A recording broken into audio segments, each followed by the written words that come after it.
Welcome to the Foul Play YouTube channel. Well, I'll tell you what there, Mr. Kratz. It's been really nice hearing your voice again. Thank you, Well, sugar. hey, don't get too carried away now. Well, look, guys, thank you so much for that lovely introduction. All of us at Foul Play hope that everyone, all of our listeners here in chat, have had a lovely Christmas, a lovely and safe Christmas, and a great new year. We took a little bit of time off for festivities, and it's really great to be back with you guys and all of us at Foul Play. We want to thank you very much for your support. It's been fantastic over the last year. 2021, despite a lot of difficulties, in the world and things like that, our channel has continued to go strong, and we've increased our membership, and we've done a lot of very interesting projects. And we want to thank you guys for your support, because your support to us is what really matters, right? We're a team, the Foul Play team, but guys, we need our loyal supporters, and we thank you so much for coming along. Well, look, guys, welcome to the podcast. This is the first podcast for 2022, and in this particular series. And what we're doing here, of course, guys, especially for the new people, we're continuing with Reading with Uncle Ken. We're actually on part 42, believe it or not. And for those who have just joined us, welcome. What we're doing here on Foul Play, Ken Kratz wrote a book several years ago, essentially talking about the Stephen Avery and Brendan Dassey cases. And what we have been doing here on Foul Play is we've essentially taken his book apart, and we've had so many fruitful and heated discussions. So the way it actually works is we read specific passages from the book, and I ask the panel questions, and we get responses. And of course, members in the audience are always free to add their 2 cents worth and enjoy and join in the conversations. Well, look, guys, what we're doing is we're on actually chapter 14, entitled The Aftermath. And I'm Dr. Silkman, and I'm from the Foul Play team. Guys, if you like what we do, please subscribe to our channel. Our numbers have really increased. Thank you so much for that. If you like our podcast, leave your DNA on the thumbs up button. And as you can see here at Foul Play, with our team approach, we use a multimedia approach to tackling not only the Stephen Avery and Brendan Dassey cases, but we also look at other wrongful conviction cases. And I'll tell you what, it's never ending, and it's truly, truly shocking. So we have, of course, a very strong YouTube presence. We have an incredible Discord channel, and we have a lot of new members on our Discord channel, and we have many great debates. Recently, I made the big mistake of discovering the party room. Oh my God. I can't believe that most of my team members hate pineapple on pizza. What's the matter with you guys? Come on. There's nothing wrong with pineapple on pizza. Anyway, please come and join our Discord channel. What you'll find there is a plethora of very highly talented and inspirational people, and we have many discussions that are going on in various channels. One of the main ones is in Office, and we have a lot of very fruitful discussions.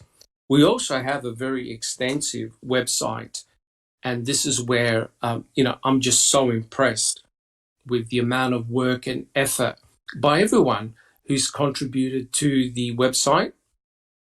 Our website contains a lot of documents and information on both the Stephen Avery and Brendan Dassey cases. It also contains many documents that have been FOIA'd. We have very many active members in our team who FOIA documents, and we discuss them in open mics, crime theory exchange, etc., their podcasts. And we also make these documents freely available for for the research community, and that's super impressive. I think it's one of the best repository sites for documents that you'll find anywhere, and I'm really, really proud. And the amount of work to put that website together is incredible. And also we have a forum section as well on our website. And I know that Sunshine Christina and other researchers have put a lot of really good posts, which if you join, you can discuss what's going on as well, and an incredible amount and exchange of really good information. All right. Well, look, guys, what I like to do is I like to say a lot of exciting things have been happening at Team Foul Play, and I just want to spend 1 minute of your time explaining what has been going on. So we essentially have restructured the Foul Play team, right? Foul Play's been going on for around about 2 years now, and we started from nothing. And now we have this wonderful interactive community with a lot of very talented and very passionate people. So we wanted to make sure that people got recognized for their hard work. So we have actually reorganized the Foul Play team. And I'm very, very excited to let you guys know that the way we've done this, if you go to our welcome page on our Foul Play Discord channel, you'll actually see the structure. And so the structure is very simple, and I want to read it out. I want people to be recognized for their hard work and efforts. So we have what is known as the foundational members. These are the original foundational members of Foul Play, and they comprise of Bibi, Sammy, Zoe, and myself. We were part of the original foundation members of Foul Play, and we're regarded now, or we're recognized now, as founders.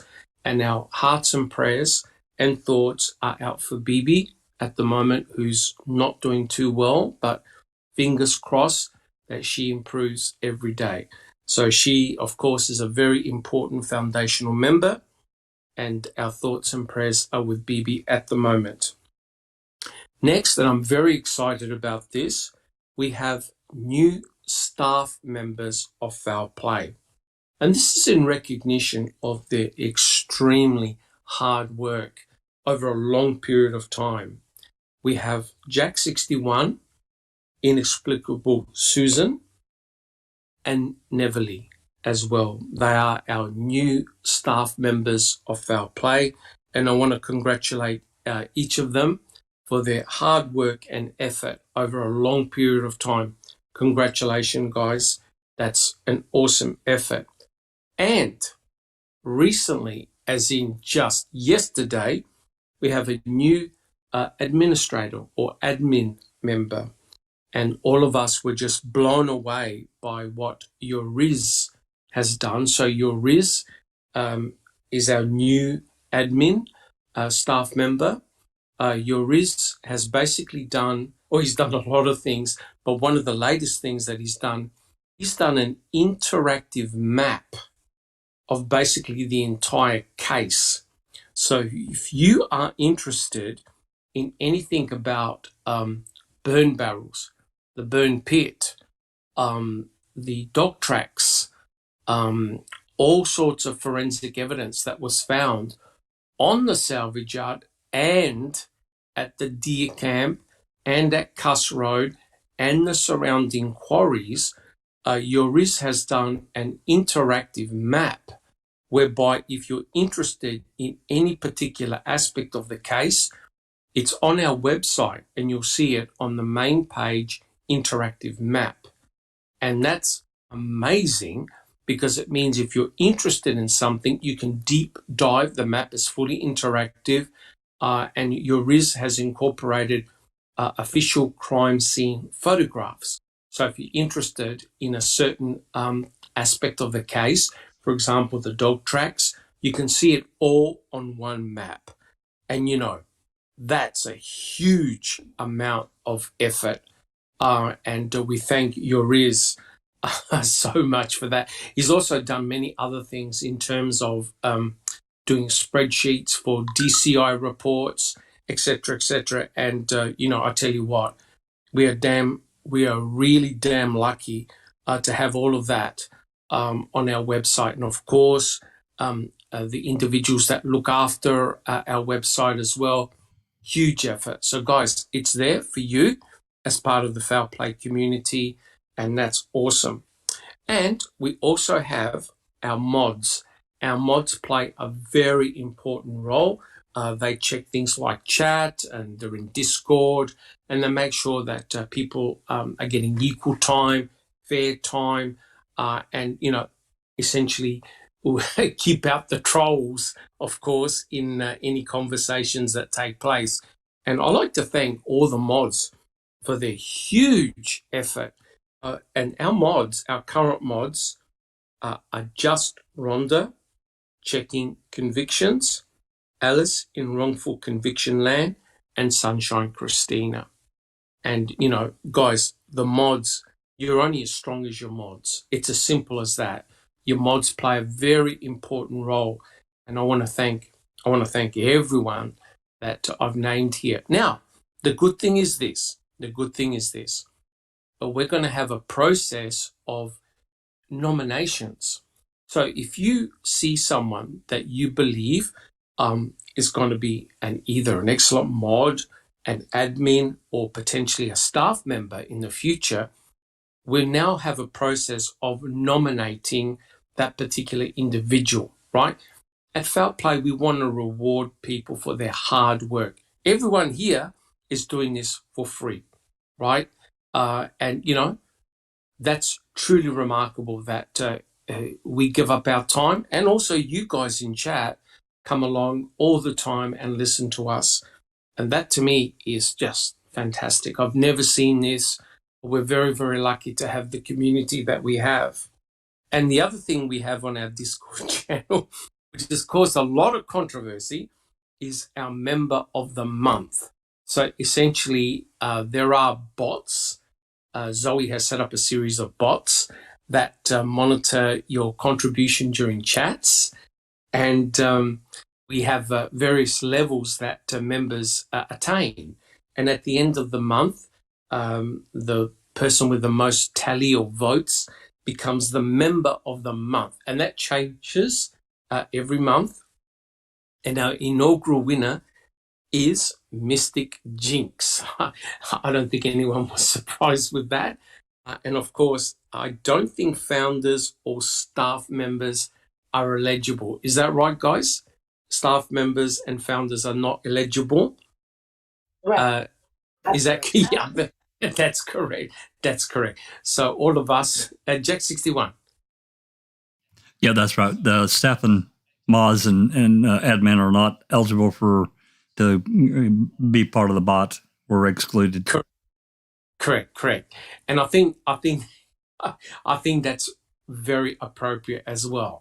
And that means that members that come in have got a chance to become Member of the Month. And again, we are so fortunate that Mystic Jinx, who also does an incredible amount of research as well, she's our inaugural Member of the Month. And the other thing, of course, is that many of our members here, like Just Rhonda, Checking Convictions, Alison, Wrongful Conviction Land, they've got their own YouTube channels as well to look after and run.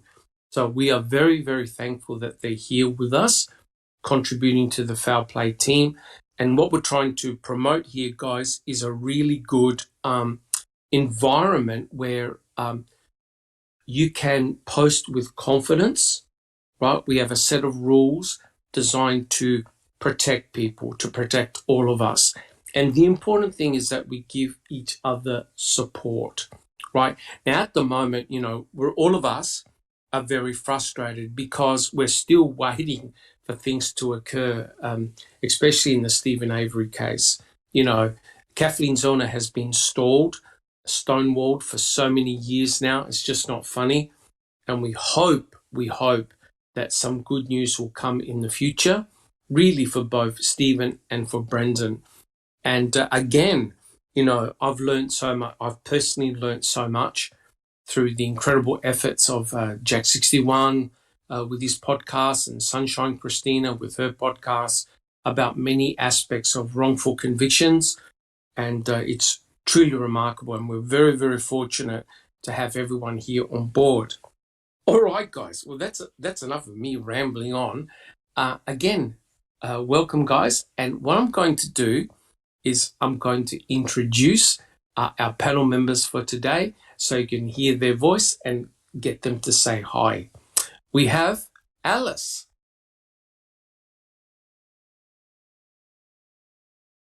Hi everyone in panel, hi everyone in chat, thanks for coming, it's nice to be back. And it's great that you're back, Alice. God bless. Thank you so much. We have Checking Convictions. Hello everybody. Thank you. We have Inexplicable Susan.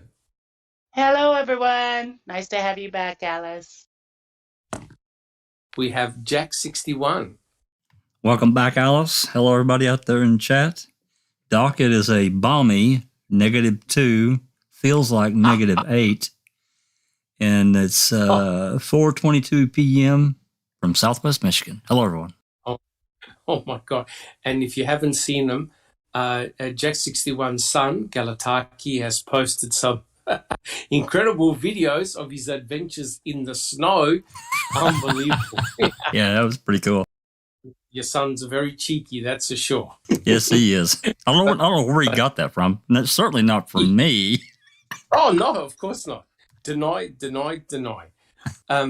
Awesome. Thank you, Jack 61. We have just Rhonda. Well, I'm sorry I was a little late. I'm so happy to have Alice back. We missed you. Yes, we all have. Thank you so much, just Rhonda. And next, we have Neverly. How's everybody doing? Alice, welcome back, sweetheart. You were missed. Fantastic. We have Sammy. Hello. Good morning. It's my morning. Thank you very much, Sammy. We have Sunshine Christina. Hi, everyone. Congratulations, yours. Well deserved. And welcome back, Alice and Linda. Hey, fantastic. Thank you so much, Sunshine Christina. And we have Zoe. Hi, everyone. Welcome back, Alice. It's nice to have you back, and Happy New Year to everyone in chat. Thank you so much, Zoe. And also, guys, it'll be remiss of me not to mention our fantastic super mods, both Darkside and Catnit. They are fantastic super mods in chat, and we're so happy and so impressed by their effort of putting up all the links super quick. We mention them and they put up the links, which is fantastic. So thank you guys to the super mods. Well, look, guys, welcome, and it's good to have everyone back. Like I said, currently our thoughts and prayers are with Bibi, and we hope that she gets better soon, because we really miss her. We really miss her comments on the Foul Play podcast. Okay, guys. Well, look, what we'll do, we'll actually make a start on the podcast proper. So we'll try and aim for about an hour and a half. We'll try our best. Yeah, that was my first mistake. All right, so guys, we're on chapter 14, entitled "The Aftermath."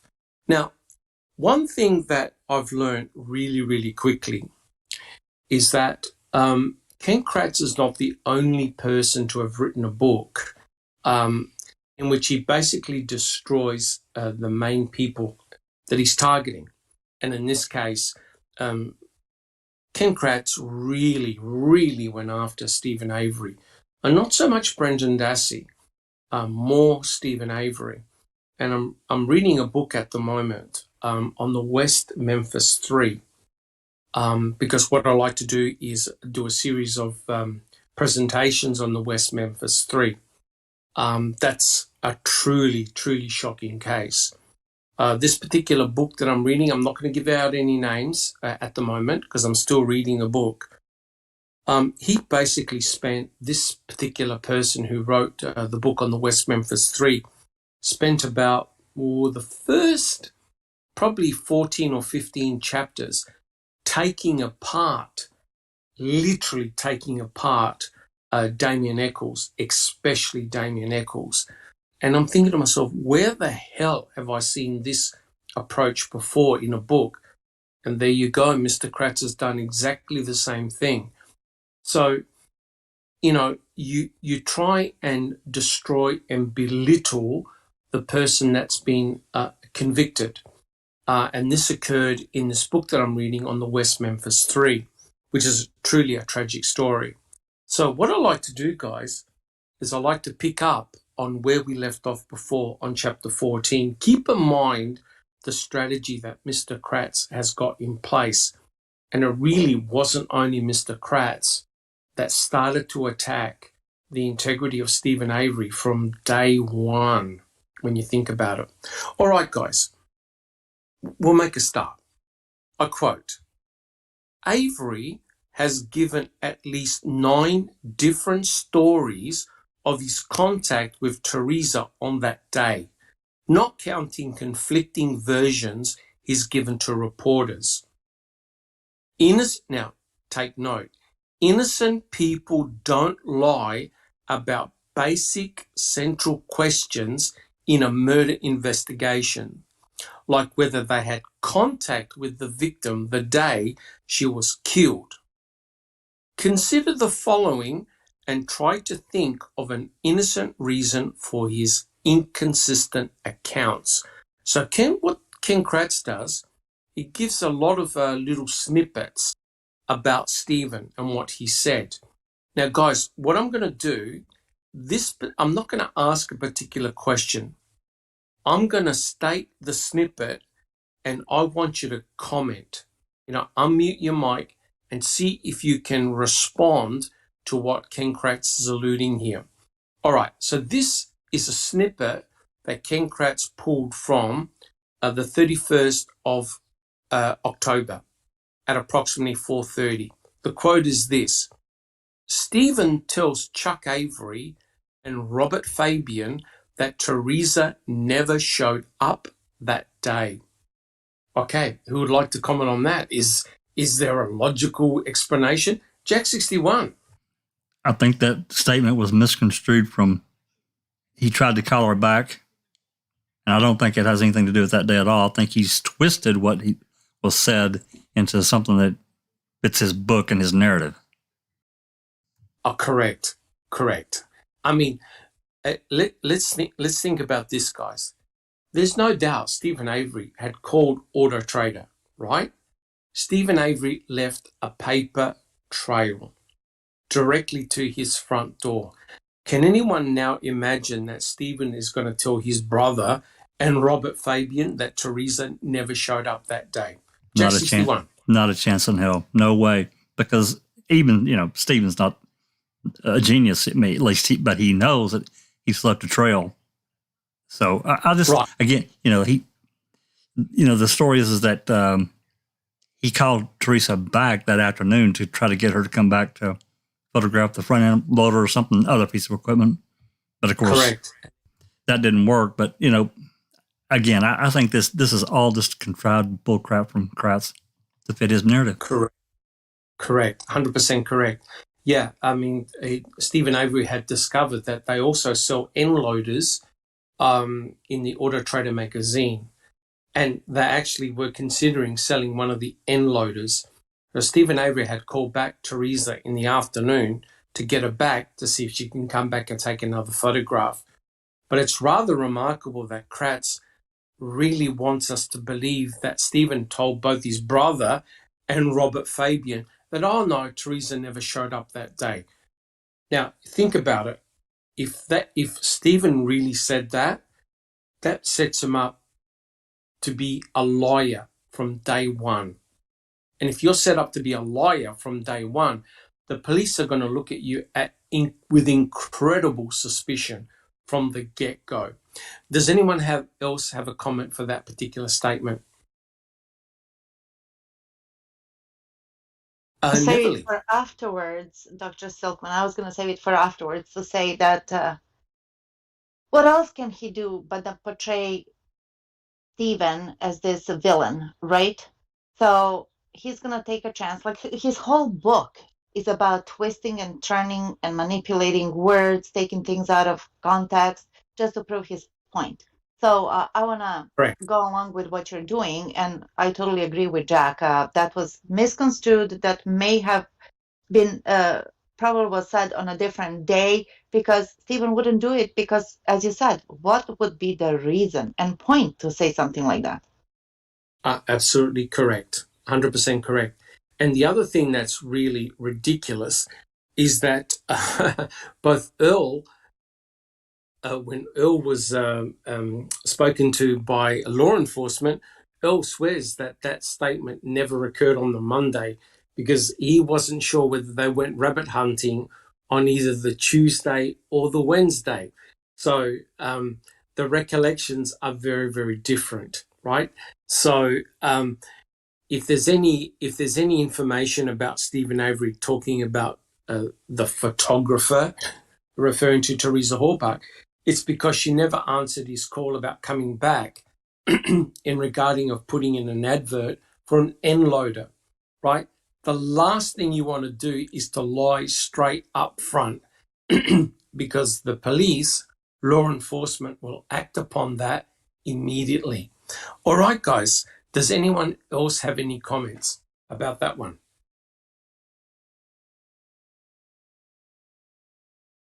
All right, now, here's the bizarre thing, right, regarding Robert Fabian. Both Robert Fabian and Earl, they went on a golf cart, Earl's mother's golf cart, to sight in rifles and go hunting for rabbits. And it's absolutely clear that both Earl and Robert Fabian said, we went down to the pit area, exactly where Teresa Halbach's vehicle was found on November the 5th. Can anyone remember what Earl and Robert Fabian said in regards to seeing any RAV4 down the pit area? Does anyone remember? Sammy? They never saw one. Correct. They never saw any RAV4. Jack 61. Yeah, I was just going to say, I read yesterday, the day before, when I was reading through, Earl said that he never saw the RAV down there, and somebody would have told him. We've talked about this before. There's no way that RAV would have sat there for a week and the family not know. Not a chance. Correct. So isn't it remarkable that Mr. Kratz puts in a statement like this? Stephen tells Chuck Avery and Robert Fabian that Teresa never showed up that day, but in the same sentence failed to disclose that both Earl and Robert Fabian, who went down to the pit area to sight in their rifles when they were hunting for rabbits, never saw the RAV4, right? So on the one hand, you can see that Mr. Kratz is quite happy to set Stephen up, but he doesn't tell you the entire picture. Now, remember, Earl and Chuck, they work in the salvage site. They've been there for many, many years. They would be aware of their inventory and their stock. And don't you think that a almost new bluish green RAV4 would stand out, especially if it's got some debris placed on it? And yet neither Earl or Robert Fabian report. In fact, I'm not even sure whether Stephen was down there with the sighting of the weapons, but no one saw a RAV4 down at that location. Jack 61. It's almost those two statements are almost contradictory. Not entirely, but they're close. Because, I mean, why would he even consider that Stephen says that she didn't show up. And then he goes on to say, Chuck and Robert Fabian said that they didn't see any RAV down there. So correct. Yeah. I mean, the thing is, Jack 61, what we've noticed in this book is that no one wants to put information that hurts their position or case, right? So if you're going to say something contra to Stephen, you also need to put other statements in there as well. And it's pretty obvious that Earl and Robert Fabian were down there on the golf cart, right? Because the pit area is towards the back of the Avery salvage yard. It's in proximity of where the car crusher is, right? So it's isolated. And that's where they go hunting for rabbits, right? A blue car, a bluish-greenish car is going to stand out, right? And what's remarkable here, guys, is that what Earl said absolutely matches with the observations of the guys that were in the aeroplane flying over the salvage yard on November the 4th. And that is, they didn't recognize or see a Toyota RAV4. And guys, what's sticking at the back of the Toyota RAV4? Can anyone guess? What's the Jack 61? The gigantic spare tire cover that says RAV4 on it. Oh, really? Yeah, that's also disappeared from somewhere as well, because I haven't seen it in anything that we've got. I haven't seen it in any evidence. So is it in evidence, or is that another thing that's disappeared? Well, No. Mr. Wiegert decided to take it. Sorry, Jack 61. Well, no, I was just going to say it came back May 24th, 2006 from Wisconsin Crime Lab. At some point, Wiegert gets it. There's no report. He turns it. It doesn't get an evidence tag either. He keeps it for however many days. We don't know exactly, but he turns it into Hawkins on June 30th, 2006, which is 36 days approximately after it came back. We don't know how long he had it. It is in evidence, but for all we know, it's a completely different cover. We don't know. We honestly don't know. Again, it's rather bizarre that Mr. Wiegert would decide to take the cover home or wherever he's taken the cover. Now, just on that, there were fingerprints on that cover, but the fingerprints could not be identified, right? If you have a look there are pictures showing fingerprints on the tire cover, but they're smeared. So if you smear fingerprints, you don't get any information from them. In other words, they're not useful. You can't do an identification. But the point being this, right? If you're in the air on an aeroplane, you're going to see that big fat Toyota sign that says RAV4. You're going to see it from the air. No one saw it on November the 4th. And that complements exactly with what Earl and Robert Fabian were saying. Sammy, do you have a comment? Grandma says it was only put there on the 5th. All the evidence tends to suggest that it was driven there or brought there on the 5th. Correct. Sometime either likely during the night time, that RAV4 was deposited there, which means that it's very, very interesting. Where was the RAV? Where was the RAV prior to November the 5th?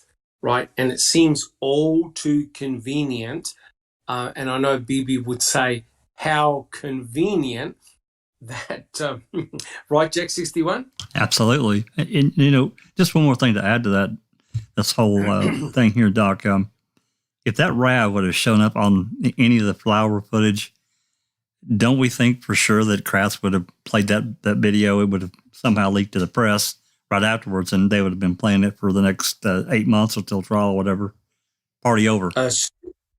Stills, images from the stills would have made the news that night, no doubt.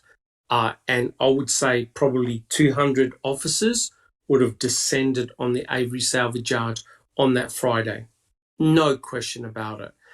But it's quite clear that there was no RAV4 there. Okay, I don't know where the RAV4 was, but it clearly was not there. And it all makes perfect sense because remember, was it a cousin of Teresa Horbach, Beach, also visited the salvage yard a few days earlier? The day before. Yeah, David yes. Beach. Okay. And he said that, he was basically looking for Teresa and nobody stopped him. And he was quite free to move around the salvage yard. And obviously he never reported any vehicle or, seeing anything nefarious. So put it this way, the guys at the salvage yard did not stop anyone from coming in. It would have been business as usual. Stephen Avery openly spoke with law enforcement officers. I think he encountered Colburn and Lenk. He did not kick him off. He didn't say, don't talk to me, talk to my attorneys. He was most welcoming. He let them in his property, and it was business as usual at the salvage yard. But the important point is this. No one saw that RAV4 until Pam of God did and her daughter. Okay, no one. Sammy. Yes, I have a request here from Jamie Hart, and he asked, can Jax read the phone book for you, New York City, as a lullaby, please?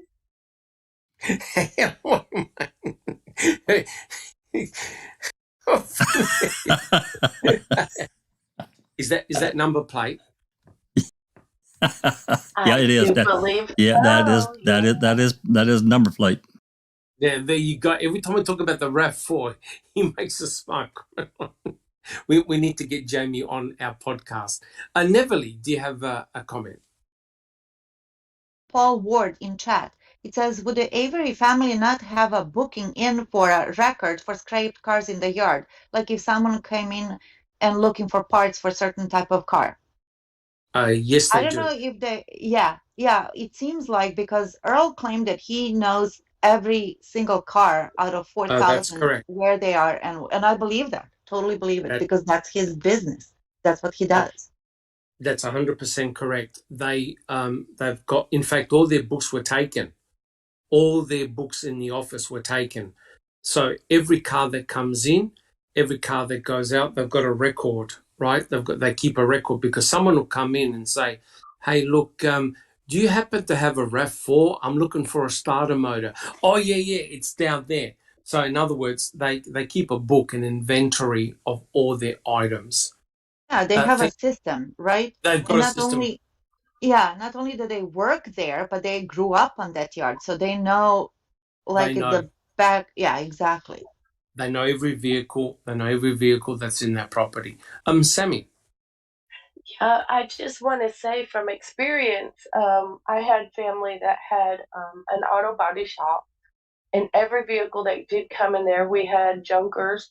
But back in those days, you kept bookwork, and it wasn't so popular to do this on the computer. But chances are, you would, when the car came in, you would put it in your books, and you would have a general understanding of what was salvageable off of that car. And when someone did come get the parts and pull them off, you would kind of make a note of that. So you would know, number one, not just the value of it, but what you have in stock. So as a general rule, I'm not sure how they did their books, but that was the rule back then. Correct. And, it was mentioned in the chat. Yeah, there's no way that would have put the RAV4 on the books, right? Oh, what's that? A RAV4? Oh, yeah, no worries. We'll stick it in the books. So it's pretty obvious. And I believe Jack 61 did some readings regarding Earl and Chuck. It's pretty obvious that neither of them, neither Earl or Chuck, were aware of that RAV4 on the premises. Checking convictions. Do you have a comment?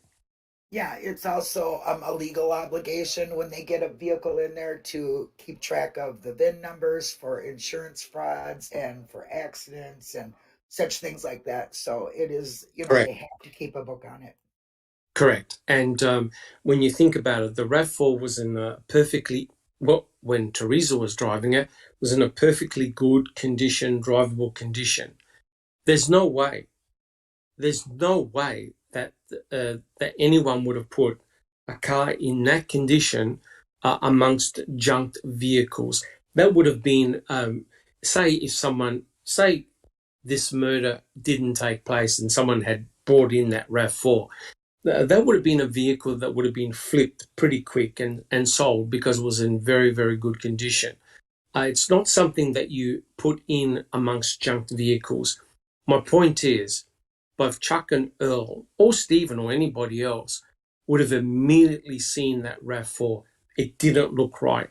And the fact that it had some tree shrubs, a hood and other debris around the RAV4, that served no purpose in hiding it. In fact, it stood out even more. Jack 61. Yeah, just to add to what Linda was saying, they also have to, when they crushed a car, it gets destroyed. That title has to go into the state to get removed from the U.S. registry. It has to get pulled out. So that has to get tracked as well. So she's very correct in what she said. Some states really are hard after junkyard dealers and that kind of thing. Others are a little bit more lax, but I would imagine they do just like pretty much any other state. It has to be tracked, and they got to. So when a vehicle would come onto their property, that demo would have to know the another thing, stolen vehicles as well. That could be a problem for a junkyard dealer. So correct. And in actual fact, remember Jack 61 that Earl was threatened by the law enforcement officers in terms of saying, so you're running a crushing operation without proper authority. That's that right. We can shut down. There you go. So they were threatening the brothers, Earl and Chuck, to say, your operations here aren't, legit. There's something not right going on. And think about it, right? These are guys that have been trashing and junking cars all their lives. Do you think they're going to leave VIN numbers on a vehicle?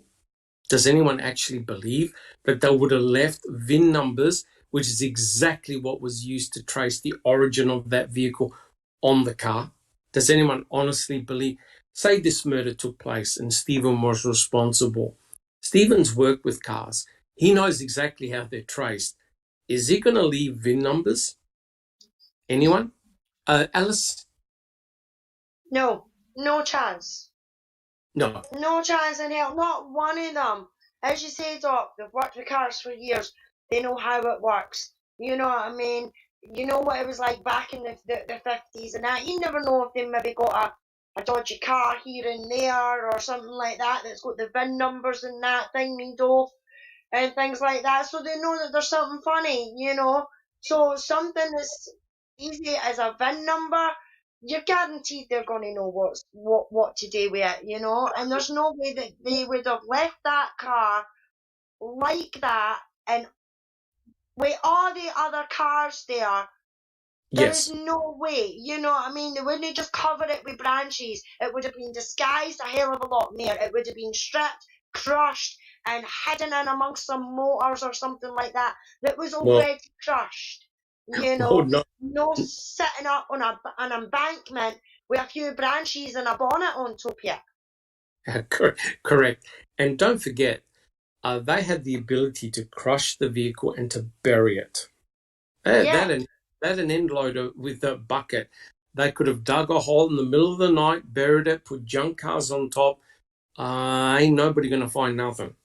Right? No, exactly, Doc. It's just nonsensical. You know Correct. what I mean? It is just so nonsensical. And the fact that there's people actually out there that do not see this and still continue to perpetrate the fucking lies and the deceit and the corruption. It's just, Correct, 100% correct. That RAV, in my opinion, was driven onto that site, likely on Saturday morning. Checking convictions. I just wanted to add that there's more than just the VIN plate in front. There's also like 3 other locations. So Stephen would definitely know that they could find that on the engine, on the door, on that plate. So he would make sure that none of it was seen. Correct. And, you think about it, there are a lot of the car bodies themselves have got stamped numbers on them, right? You need an angle grinder to remove all of those numbers. Otherwise, the vehicle can be easily traced. And it makes me wonder when Remeka said, oh, it appears that the VIN has been tampered with. I really wonder if he said that as a bit of, oh yeah, they were trying to disguise it by removing the VIN, because photographs of the VIN show a normal VIN. It doesn't look tampered whatsoever at all. Neverly, do you have a comment? Yeah, no matter what Mr. Kratz says, for me at least, the one defining moment in this whole circus of a trial and accusations is that Stephen left on a pre-planned vacation. Oh, correct.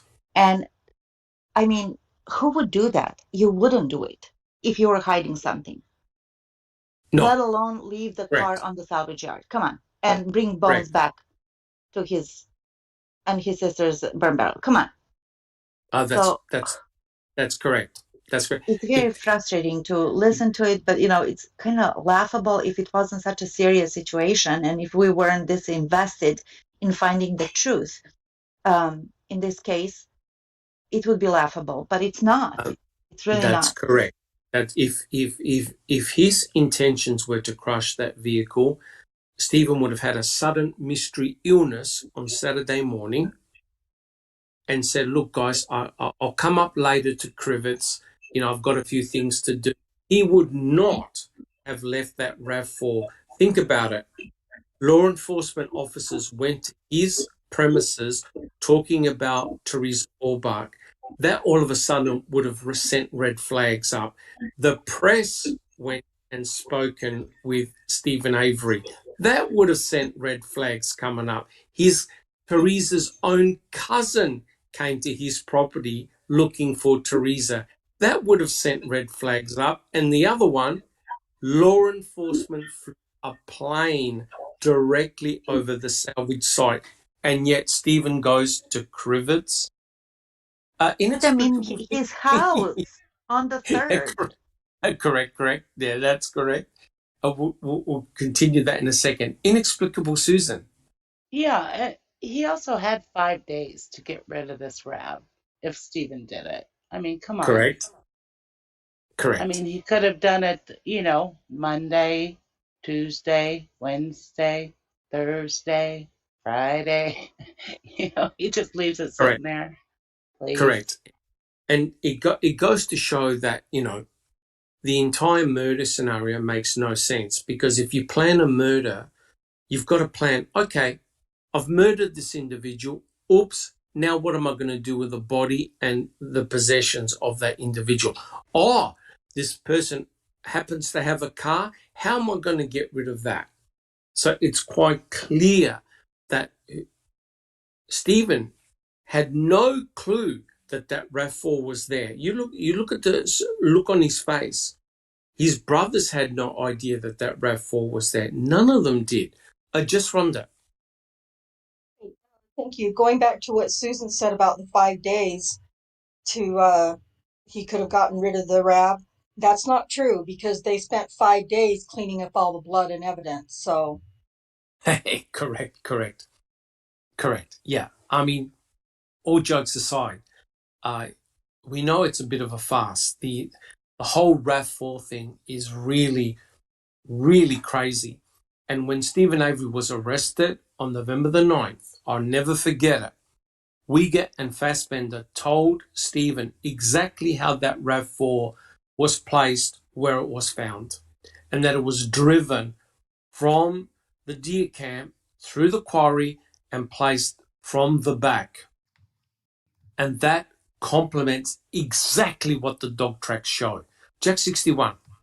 I just have to ask, Doc, was that a little embedded confession on their part? Well, yeah, 100%. They're right. I mean, that to me, that's exactly how I got on the salvage yard. That's 100% correct. In fact, Fassbender even mentions the dog tracks. Okay, he even mentions the dog tracks. So it's remarkable that Stephen Avery was arrested for possession of a weapon.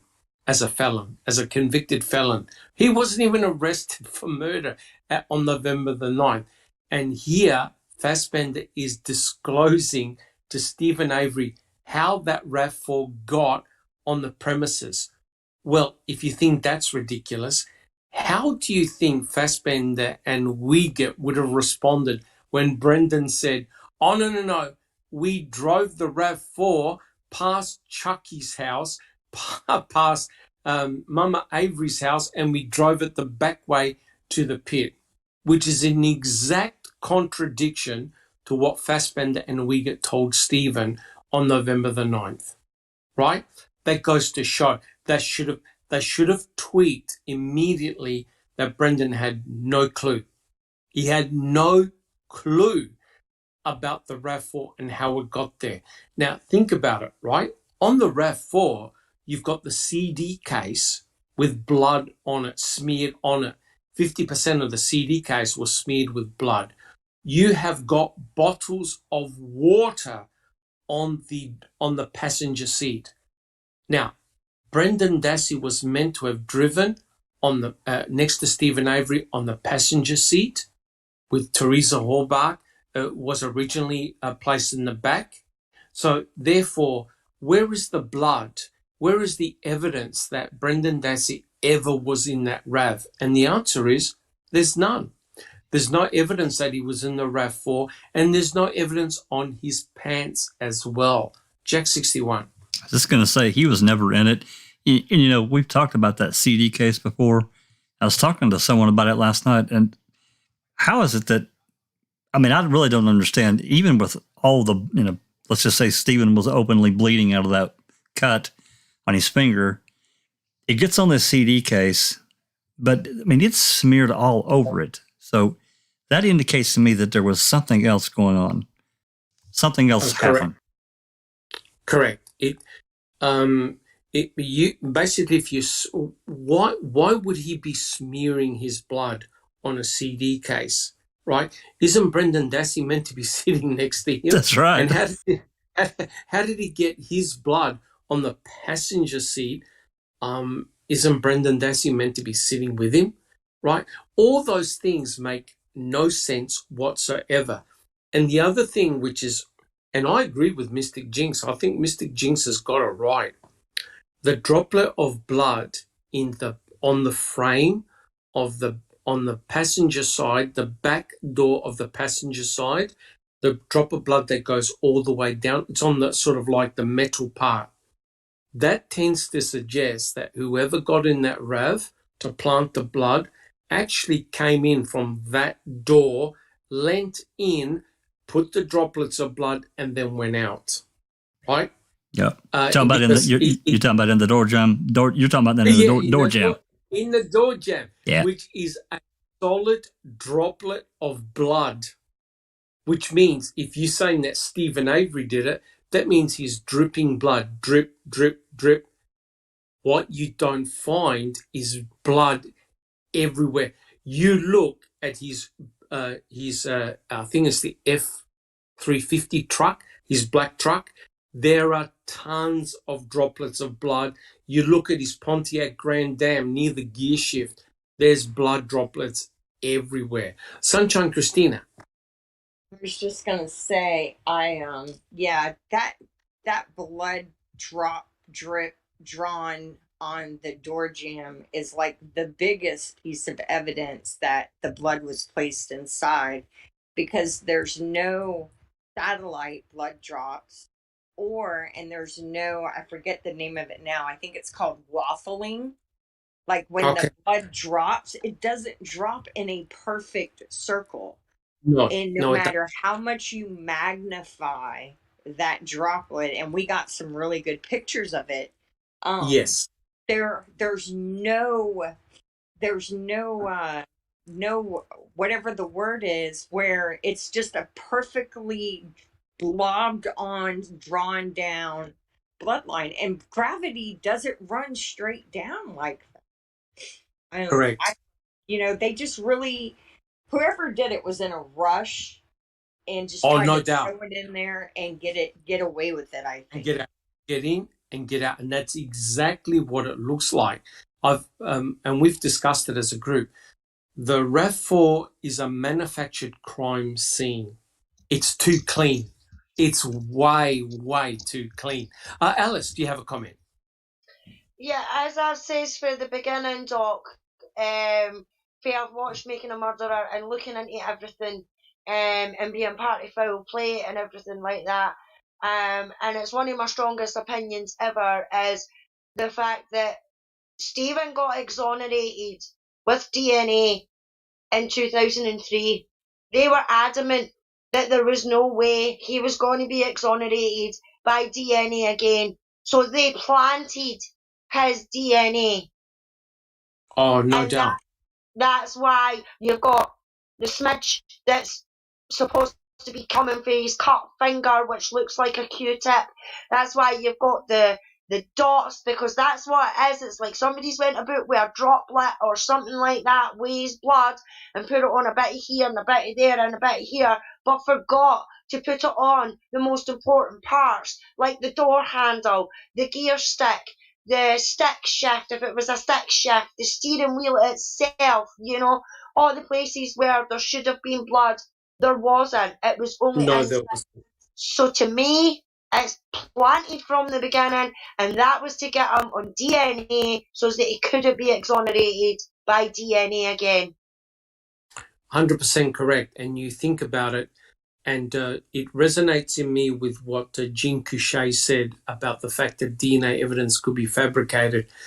That, to me, is such a damning statement. And, he's the one that did all the song and dance about the pubic hair belonging to Gregory Allen. And Jean Couchet were, where did it come from? Where did it come from? The guy couldn't tweak in his brain that it actually was from a pubic hair combing directly from the victim herself, right?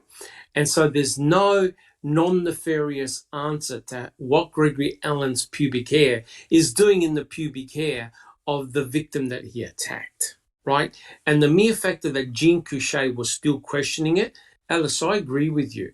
I agree with you because it shows the power of DNA to convict and the power of DNA to set up. And I believe if you just ask just Rhonda, I believe that's exactly what happened with Daniel, right? Yeah. The power of DNA. Like I said, DNA doesn't tell a story, people do.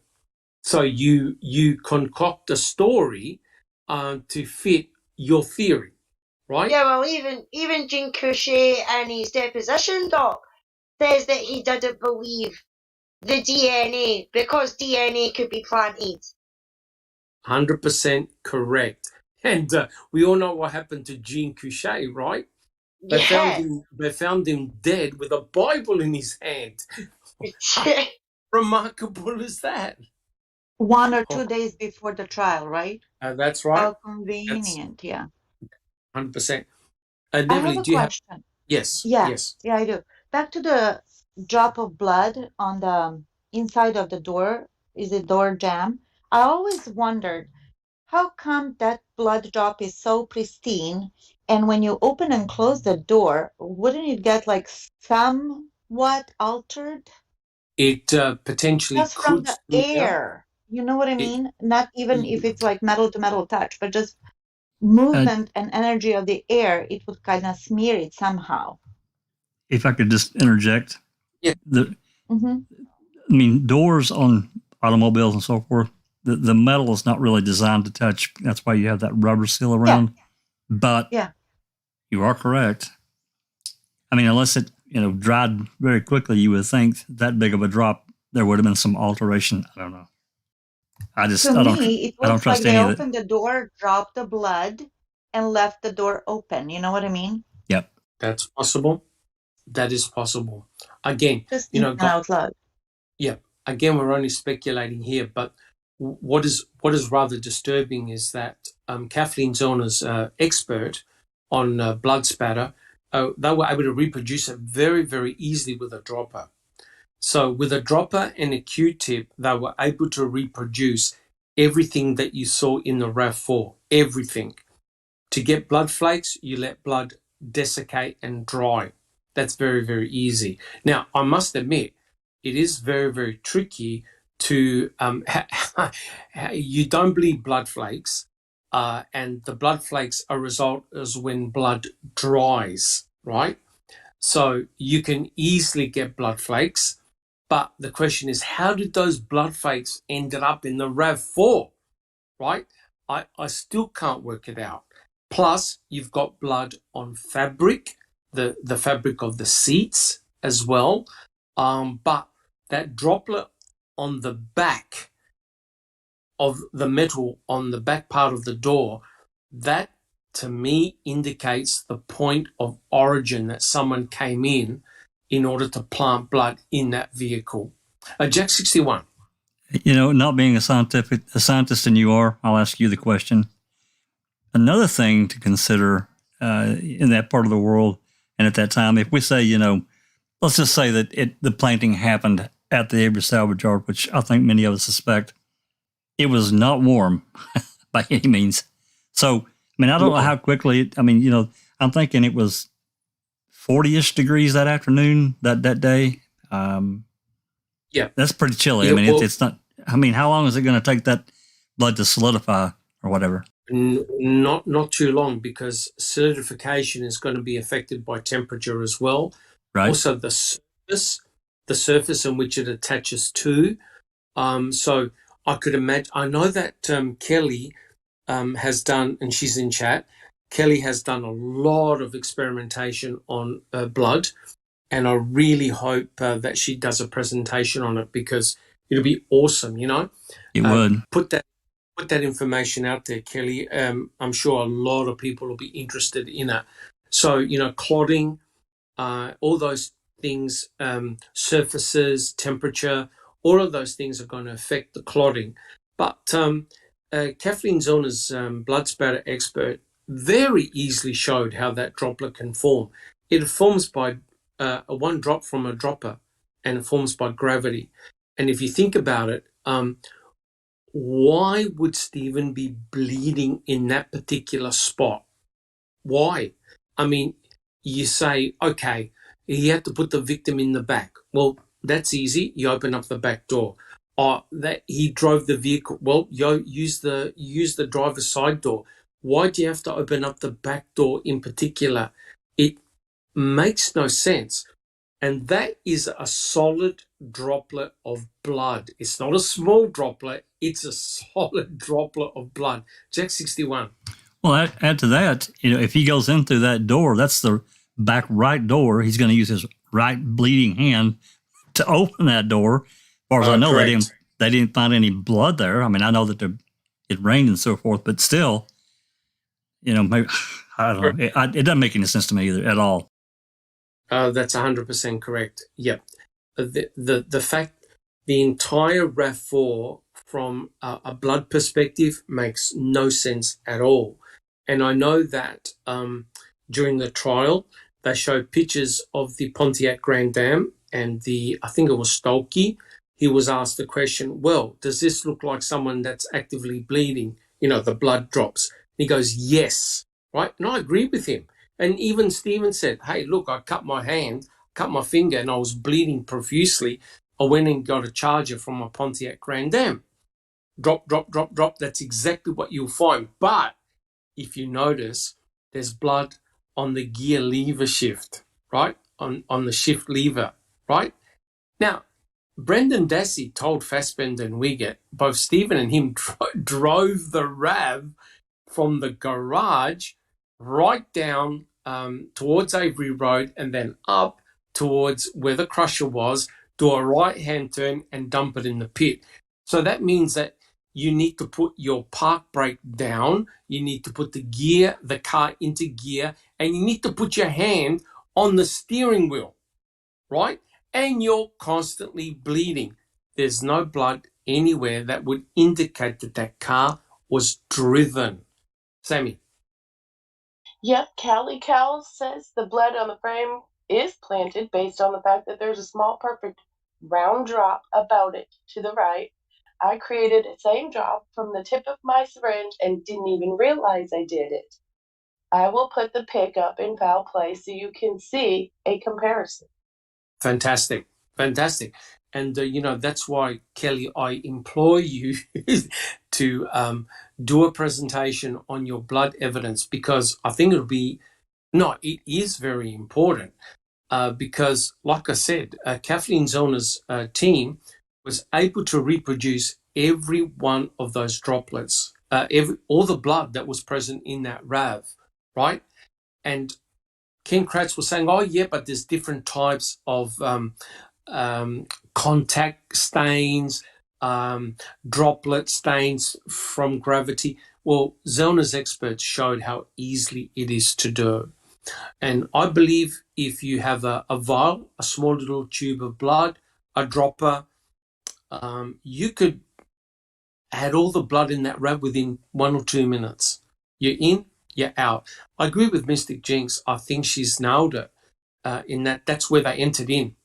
That's where they entered in from that right-hand back passenger door. They opened up from there and they leaned in. They can lean in and plant all the blood. And as you're leaning across with your dropper, right, you'll be potentially dropping blood everywhere, right, towards the front. But what is so bizarre, guys, is that you see none of Stephen's blood in the cargo area. It's all towards the front. Jack 61. Well, and given that scenario that you just said, so that almost comes out like that they had something that set it down on that CD case. That son of a bitch gets knocked over. Blood goes everywhere. They have to smear that to wipe it off and try to clean their mess up. And it's all smeared. Let me tell you this. If you put some blood on there accidentally and you use a Q-tip, you're going to smear it. Yeah. You will easily smear it, right? And, what the hell is Stephen Avery touching a CD case for if his main objective is, oh, my God, I've got the victim's car here. It's potentially still daylight. It's Halloween. It's trick or treat. People could be coming in and out at any time. I've got to get this car out of here. No, it makes absolutely no sense at all. But, guys, we've talked about this many, many times. How did his blood get in the RAV4 in the first place? Where did they get the blood from? Right? That's the key quintessential question. All right. Now, guys, we haven't even done part 2 yet. So I know we got a little bit sidetracked, but still, that's important because Ken Kratz, when and I'll read it out again, Stephen tells Chuck Avery and Robert Fabian that Teresa never showed up that day. That points directly to the RAV. Straight away, points directly to the RAV. So everything we discussed is highly, highly relevant. But guys, if I can continue with part 2. Now, this one's a ripper. This is the same set of questions that Ken Kratz proposed. So on the same date, Halloween at 8:57 p.m. Now, remember, Jody rings up Stephen from prison. All phone calls are recorded, so they know exactly the time that Jody had called. And this is what Ken Kratz says. Stephen makes no mention of Teresa Horbach's visit in his recorded call with Jody Stokowski. Now, remember, he said, innocent people don't lie about basic central questions in a murder investigation, like whether they had contact with the victim the day she was killed. So can anyone counteract? Why is this nefarious or non-nefarious? Sunshine Christina. Innocent officers don't lie about where the victim's remains are actually found in a murder investigation. Yes. But the mere fact that Stephen never told his fiancée that, oh, by the way, Teresa came to my house today. Do you find that nefarious? Inexplicable, Susan.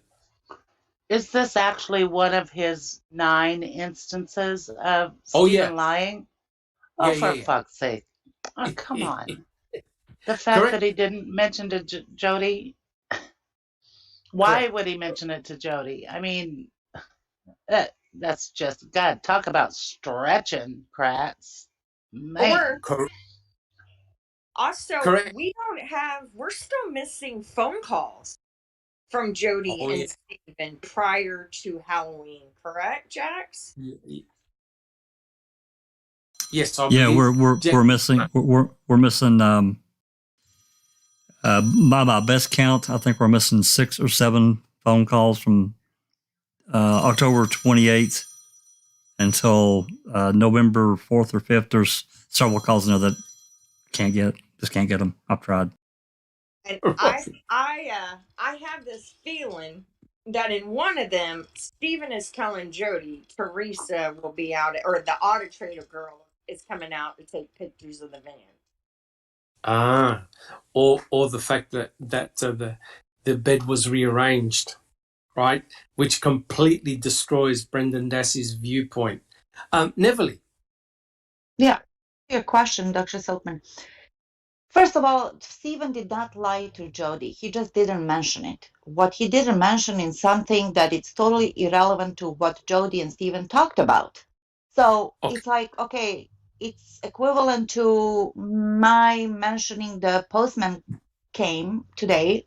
It's like, why is that relevant? Unless there's something huge going on with that deal. Them to sell the van for what, $200 or whatever it was. It was a big deal. It was a non-topic, basically. But right. Leave it to Mr. Kratz, who, as Susan said, scratch it and bring up every single point.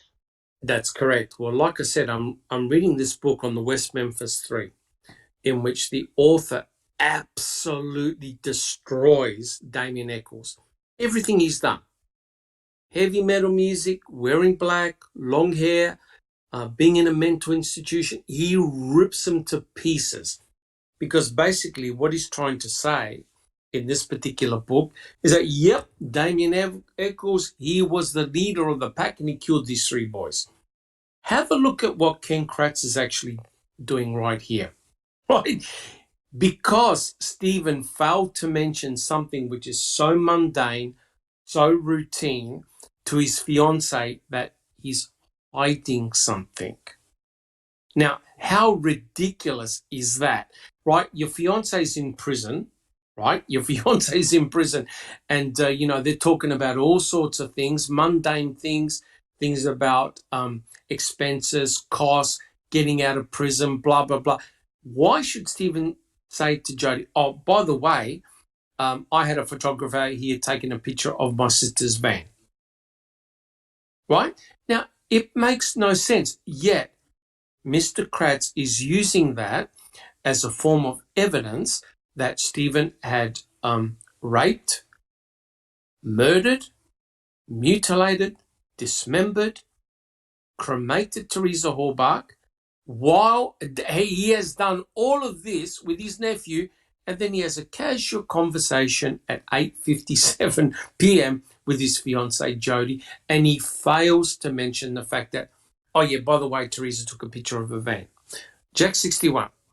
I think it's completely non-nefarious. The other side of that is that because of the fights that Jody and Steve have had, he may be thinking to himself, if I say anything about this woman coming out here and taking a picture of the car, she's going to say, oh, what you look like? Was she pretty? you really would. So there could be that for, this could be a, self-serving for himself, non-nefarious though. Correct. 100% non-nefarious. But it's, like I said, it is really a deep concern that really Mr. Kratz has scraped the bottom of the barrel. And he consistently has done this to try and paint Stephen Avery as a monster. That's his sole aim. And like I said, this book that I'm reading, this author has done the same to Damien Eccles, and especially to Damien Eccles and the other 2 boys as well, being implicated in the murder of those 3 young boys. So it's amazing when you see it done in another book. he come back to Mr. Kratz's book, and lo and behold, he's doing it as well. Susan, you have a comment? What was it he said before this, Dr. Silkman? Was it Stephen changed his story 9 times? Is that what he said? He said Avery has given at least 9 different stories of his contact with Teresa on that day. So 9. this is one example. This is What the hell? This is one example. So in other words, guys, what Mr. Kratz is saying, when you get up in the morning until you go to bed at night, you must, in chronological order, write everything you've done during that day. When you ring up your brother, your sister, your mum or your dad the next day, you recount everything you did during that day. Otherwise, you are hiding something. Neverly, do you have a comment? Yeah, I just don't know where to begin, but I'm just going to say that you remember how he said in court during the trial when Fassbender was on the stand, and he says, well, yeah, we do have direct connection with Teresa and Stephen's trailer. There is a note that was pinned, I guess, on the wall, right, with the cell phone number and back port. And they said, well, that's kind of irrelevant. And he goes, well, it's evidence. You know, we have upwards of 900. In other words, look what kind of evidence he has. Irrelevant information, easily explainable information. I mean, that's correct. Really, really, as you know, desperate times call for desperate measures. That's what they were doing. 100%. That's what they were doing. And Stephen never actually changed his story. I'm sorry to interrupt, Dr. Silkman. He never did. He said one thing and one thing only, and he stuck with it for the last 15, 16 years. 100% correct. And doesn't it strike you as rather odd, right? Doesn't it strike you as rather odd? If Stephen was trying to actually hide the fact that Teresa had even arrived, what the hell is he doing with the Auto Trader book, the current Auto Trader book on top of his computer? Don't you think you would have put that in the burn pit as well to get rid of any evidence and say, I never saw Teresa. But you see, that's where Bobby Dassey comes into the picture, right? So Stephen Avery did nothing to hide the fact that she was there. Of course she was there, right? There's a paper trail that leads to the fact that Teresa Halbach was there. Teresa had spoken to someone in the Auto Trader department saying that she was heading out to the Avery salvage yard.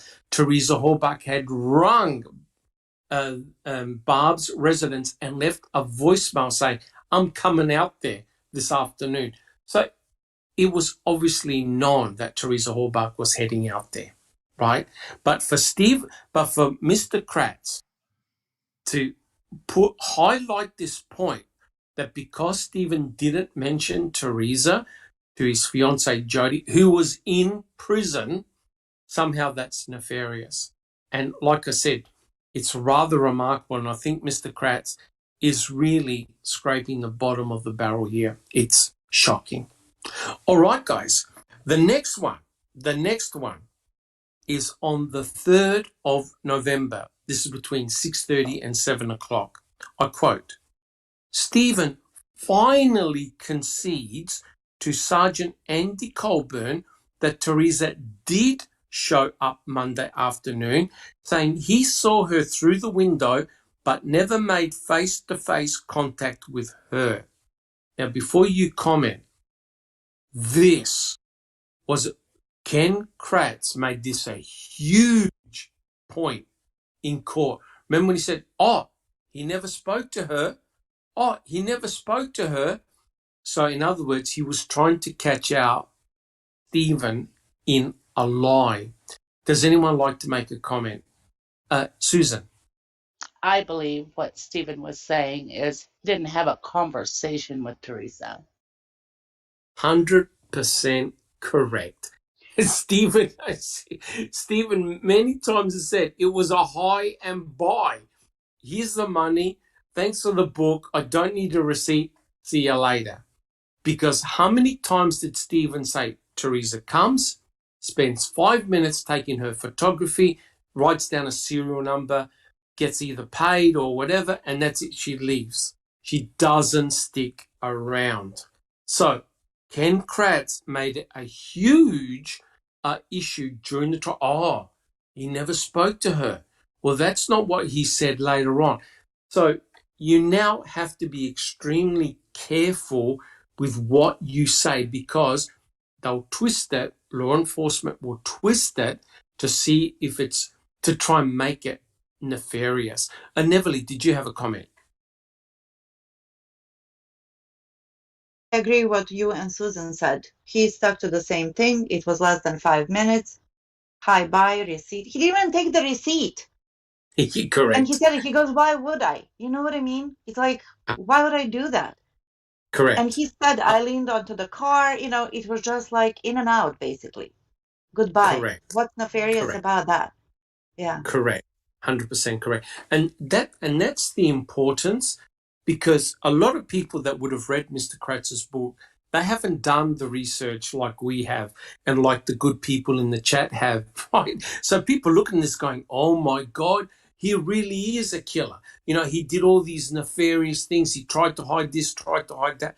The reality is he was open and honest. And by the way, Colburn already knew that Teresa Horbach was out there, right? Because they had already started their investigations. They knew exactly where she had gone to that day on October 31st, right? And Colburn's next stop, I think he was meant to go to George Zipper's residence as well. So Colburn already knew that Teresa Horbach had gone out there, right? Now, think about it. If you're Stephen Avery and you killed Teresa Horbach, the mere fact that Colburn's at your door, at your house, in fact, Colburn went there not to talk to Stephen, but to talk with Chuck. But he just happened to encounter Stephen at his mother's house, right? So think about it. If you're Stephen Avery and law enforcement comes to your door asking about Teresa Horbach, are you now going to leave that RAV4, the key, the number plate, the cremains in your property? Wouldn't that be a red flag to say, I think they might be onto me. I better remove all this incriminating forensic evidence? No, Stephen acts as though he's completely clueless to what's around him. Completely clueless. And he goes off to Crivets, which is remarkable. So, guys, does anyone see anything nefarious with that point? Anyone? Who's got a comment?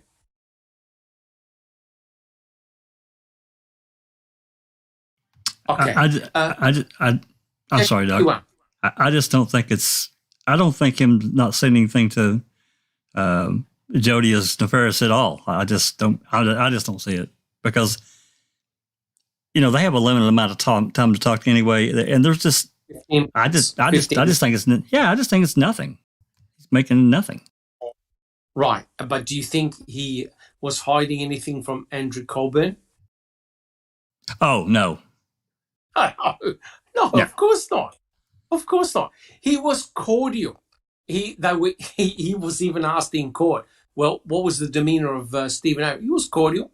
He let me in. I checked. Nothing was found. See you later. Just Rhonda. Do you have a comment? I don't have a comment anyway, or myself, but Jinx is really losing her shit in the chat. Oh, really? She's got a lot to say, and I think she wants to say some things, and I'm not really sure. I didn't mean that in a bad way. I mean, she's just really excited and can't get her point out. But she left several comments in the chat, so I wasn't really sure which one she was speaking of, or that she just wanted to say a few things. But one of them is, she says, Colburn didn't even write a report about that night until 8 months later. No, that's 100% correct.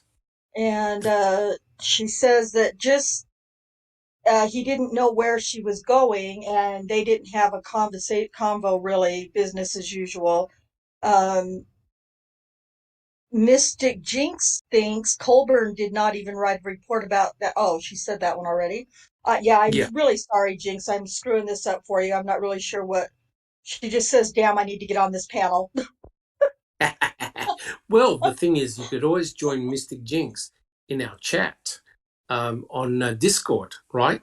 Because I think That's Mystic right. Jinx, she wants to win Member of the Month for the second. No, but we're not allowed to. Is that correct? Yeah, That's a law. no. Oh, yeah. She can every other month, but not consecutively. That's correct. So, guys, yes, please join Mystic Jinx. You'll always get a good discussion in our chat on Discord, for sure. Checking convictions. Do you have a comment? Yeah, she also said there was a written piece of paper at the Zipper's residence, a TH own handwriting and dated even, and it's missing. Yeah. It's probably because there's a time on there, right? If she wrote a time on there, because remember there was a bit of controversy about whether Stephen Avery was the last stop or whether George Zipper was in actual fact the last stop. So it's still very, very controversial. And didn't they also lose the voice message from George Zipper's phone? Is that correct? Yep. Yeah. Who was it? Was it Jacobs that recorded it? That's right. Allegedly. And and it's gone. Gone. Never heard Right. by the public. Right, because when you do a recording, there's a timestamp, right? There's a if he made a recording to another device, it would have been timestamped with the metadata. So Correct. yeah. Correct. Yeah. So again, there's obviously some shenanigans going on there. Neverly, did you have a comment? Said what I wanted to say. It's totally cool. Okay, awesome. All right. So the next point is this. This is on the 5th of November at 11:30 in the morning. A quote, Stephen tells Marinette County Detective Anthony O'Neill that Teresa showed up between 2 and 2:30. He saw her take photos of the van. He went to meet and pay her outside, and they exchanged small talk for about 5 minutes. Is there anything nefarious in that?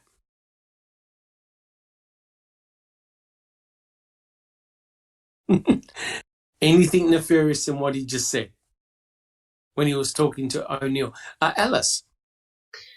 No, well, I mean, it's probably about the only time he's actually told the fucking truth in this whole fucking case. You know what I mean? Because that's what Stephen said. He spoke to her, she came, she took photos, he said hi, she handed him the magazine, he gave her the money, he said bye, and that was it. It's probably about the only time he's actually told the fucking truth. Correct. Now, I just want to make one comment. Sorry, Sunshine Christina. Well, I was going to have you repeat what he said to O'Neill so that Yes. I could comment. Yep. Please. Yeah, I'll say it again. I quote, Stephen tells Marinette County Detective Anthony O'Neill that Teresa showed up between 2 and 2:30. He saw her take photos of the van. He went to meet and pay her outside, and they exchanged small talk for about 5 minutes. Sunshine Christina. Well, that's pretty much been Stephen's story since day one, right? So, Correct. I think that's likely what happened. The evidence pretty much confirms that. So I think that's probably exactly what happened. And then O'Neill, of course, he was the officer that showed how easy it was to get Brendan to say whatever you wanted him to say. So, the cops would leave him alone. But Correct. I think their transaction lasted a few minutes. I think everybody's schedule was off because time change was the day before. And I think that also put into investigators' hands because it allowed them to manipulate. to take normal discrepancies because of the time change and make them sound like they're intentionally saying the wrong time, when in reality it's because, you know, the time had just went back and everybody's off for a few days after that. Correct. But the what you don't see here is that Ken Kratz italicized the word outside, right? That's the key thing. What he was trying to implicate, and I'll get to you in a second, Neville. Here's the tricky bit. And the tricky bit is this. O'Neill didn't question Stephen once. He questioned him multiple times. And I remember O'Neill saying, "Oh, you mean she actually went inside your house?" And Stephen corrected him saying, No. I met her outside, right? And that's why he italicized the word outside. Because clearly what they were implying is that Stephen Avery attacked or trapped Teresa Halbach inside his property. Because remember, Bobby Dassey never saw Teresa and Stephen together. Bobby Dassey never saw Teresa on the front porch of Stephen Avery's trailer. He only saw her walking towards Stephen Avery's trailer's direction. He never saw any encounter, nothing, right? So it's interesting that Mr. Kratz decided to italicize the word outside. Clearly, O'Neill was trying to catch Stephen in a lie. Neville. Yeah, I would interpret that way too. That O'Neill wanted to trick Stephen to kind of catch him. Correct. Yeah, in a nefarious way himself. You know what I mean? Or like, oh, you mean inside? I mean outside. Yeah, because what Stephen said there, my first thought was like, what is wrong with that? That's exactly what Stephen has been saying the whole time. So why does Kratz think that that's a lie? How would he know? You know what I mean? He wasn't there, but now it makes more sense. It does. And what's interesting is that O'Neill said, "Oh, but yesterday you said outside. What do you mean inside?" Like, and Stephen had to explain, well, look, in the past, she came to my front doorstep, right? Hand over the money or whatever. Or she would knock on the door. Which car do you want me to photograph? Or where's the car? So what they were trying to imply was that Stephen was lying, that Teresa had actually gone inside his trailer. And he was asked, did she use the bathroom? No. Did she come inside the trailer? No. Did she step inside? No. So they were trying to associate Stephen with Teresa immediately, right? Did they ask George Zipper the same questions? I don't think so. Did they try and ask anything? Oh, did she do this? Did she do this? No. Only Stephen was targeted in this manner. Neville. Exactly. Targeted. That's the key word. That's the key word. Versus the tunnel vision. You know what I mean? Because they wanted him from the beginning. Remember Jacobs, within 35 minutes, do we have Stephen Avery in custody? Immediately jumped to that. So that's targeting, right? Oh, that's and correct. The whole, we know that Mr. Kratz is a master manipulator and word twister, and just he has a deviant mind. We have concluded that by reading his books, by his history, just being a lawyer, you have to really be creative, and you have to have this ability, which is high functioning, skill, to twist things around to make it kind of count for you, not against you. So, especially if you're in prosecution, prosecutors and defense, they see things differently. If a guy is going down the aisle in the courtroom and slips and falls, you know what I mean? Yes. The prosecution is going to see it differently than does the defense. That's just the nature of the job. That's correct. For Kratz to say that Bobby said that he saw Teresa walking towards his house, implying that she's going in there and that she was never seen again, who's to say that the whole truth is that Bobby said, but Stephen came out of the house and they met by her car. She turned around Correct. and they met by her car. But we will That's never correct. find out because Bobby never said that. That's correct. That's correct. And in actual fact, Perhaps if you he was think about it, coached, you know. yeah, that's true. But if you think about it, Bobby Dassey's observation could still be true, because if you have a look Halfway. from his, yes, because if you have a look from his viewpoint, he can't see from the window that he was standing in. He can't see Stephen Avery's front door, so he had no idea where Stephen Avery was. And Stephen merely could have observed Teresa Halbach taking a picture from his house, and as she had finished taking the picture, she had turned around to walk towards him, right? And Bobby Dassey saw that, right? And remember, Bobby said, oh, yeah, then I stepped in the shower, right? Stepped in the shower, right? Which means that as Teresa was walking towards Stephen Avery's trailer, Stephen could have easily have then encountered her halfway. Teresa will then headed towards her car, did the transaction, paid the amount, Stephen paid the amount, and then Stephen left, right?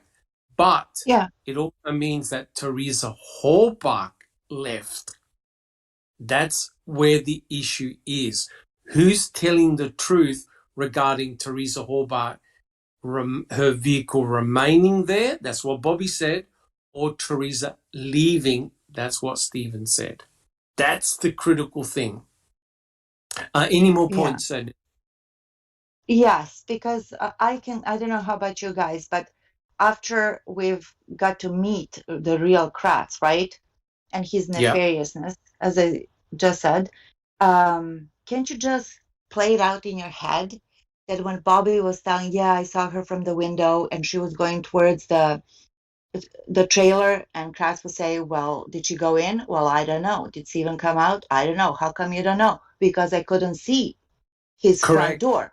Oh, Correct. stop there. Correct. Make a Correct. point. You know what I mean?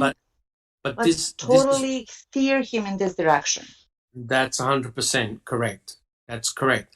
But this is why it was so critical for the jury to actually go out to the salvage yard and stand where those individuals said they saw Teresa Halbach and say, all right, from this perspective, you couldn't have seen this take place because of the angles of the homes and the direction that you were looking at, right? And I distinctively remember that Kathleen Zellner did a reproduction with the so-called stand-in for Bobby Dassey at the window. You can't see anything. You could only see a small portion of the property from the front. You can see the van, and you could also see Teresa Halbach drive right by you, right? So Bobby Dassey had a very limited view from that window. He could not have seen Stephen Avery and Teresa Halbach encounter. That's very, very good point, Neverly. Jack61, do you have a comment? Well, it's more of a kind of an observation, maybe a little feedback from Lady Neverly. Are you kind of saying that, Kratz's character, just because he asked a woman out for a date and it may be she have to go to the morgue, does that really mean anything? I'm just saying. No, or just because he texted his victim, his client, domestic violence victim, who is also his client, are you up for a game or whatever? The riskier the better. A married, loaded lawyer, right? Maybe something gave me this idea. But no, in all seriousness, Jack, the jury not being at the salvage yard was a critical mistake. You bet. Or 100%. Oversight or whatever happened that the defense didn't fight for that because deliberate. Because they would have seen many, many things, not just the view from Bobby's window, but they would see shells everywhere. They would see the humongous yard with 4,000 cars. 4,000 cars. That's, even if you had 4,000 flowers, that would be a big field. Imagine 4,000 cars.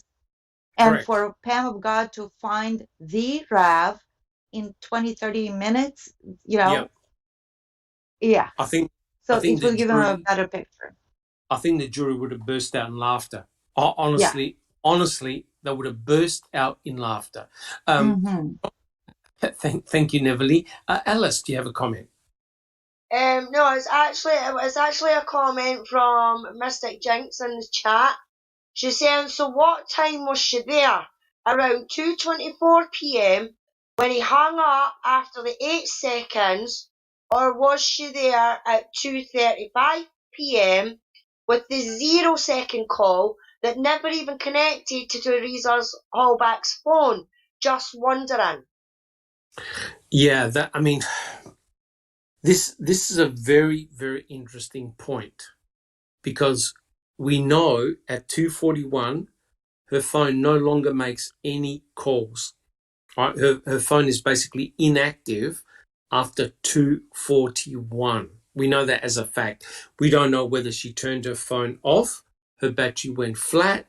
We don't know. So 2:41 is sort of like the end point per se. So Kathleen Zona reckons that she was there around the 2:30-ish mark. So by the time she had finished at the Avery salvage yard to when her phone went off, we're talking about 6 minutes. 6. So if she was attacked after she left the Avery salvage yard, it was quick. That's the point I'm trying to get at. It was quick because her phone no longer worked, or no calls were given from her phone after 2:41. Sunshine Christina. Well, I mean, her remains are found on the Manitowoc County quarry. The RAB is sited not far from the Avery property.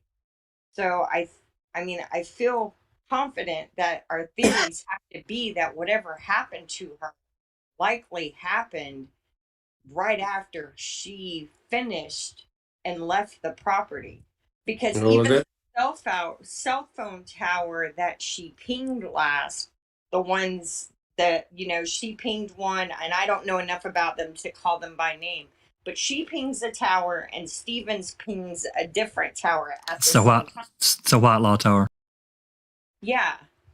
So whatever happened, it happened relatively. It's almost like whoever it was that took her waited for that appointment to be over and then cut her off from her cell phone, or, Yeah. and immediately turned the phone off, or the phone immediately died. Either her battery died at a fortuitous time for whoever did this crime, Yeah. or the person knew the phone had to stop pinging very shortly after leaving the property in order for Stephen to be associated with it. So I don't know. Yeah. I didn't realize how close that, like, Dvorak's house. I spotted it today.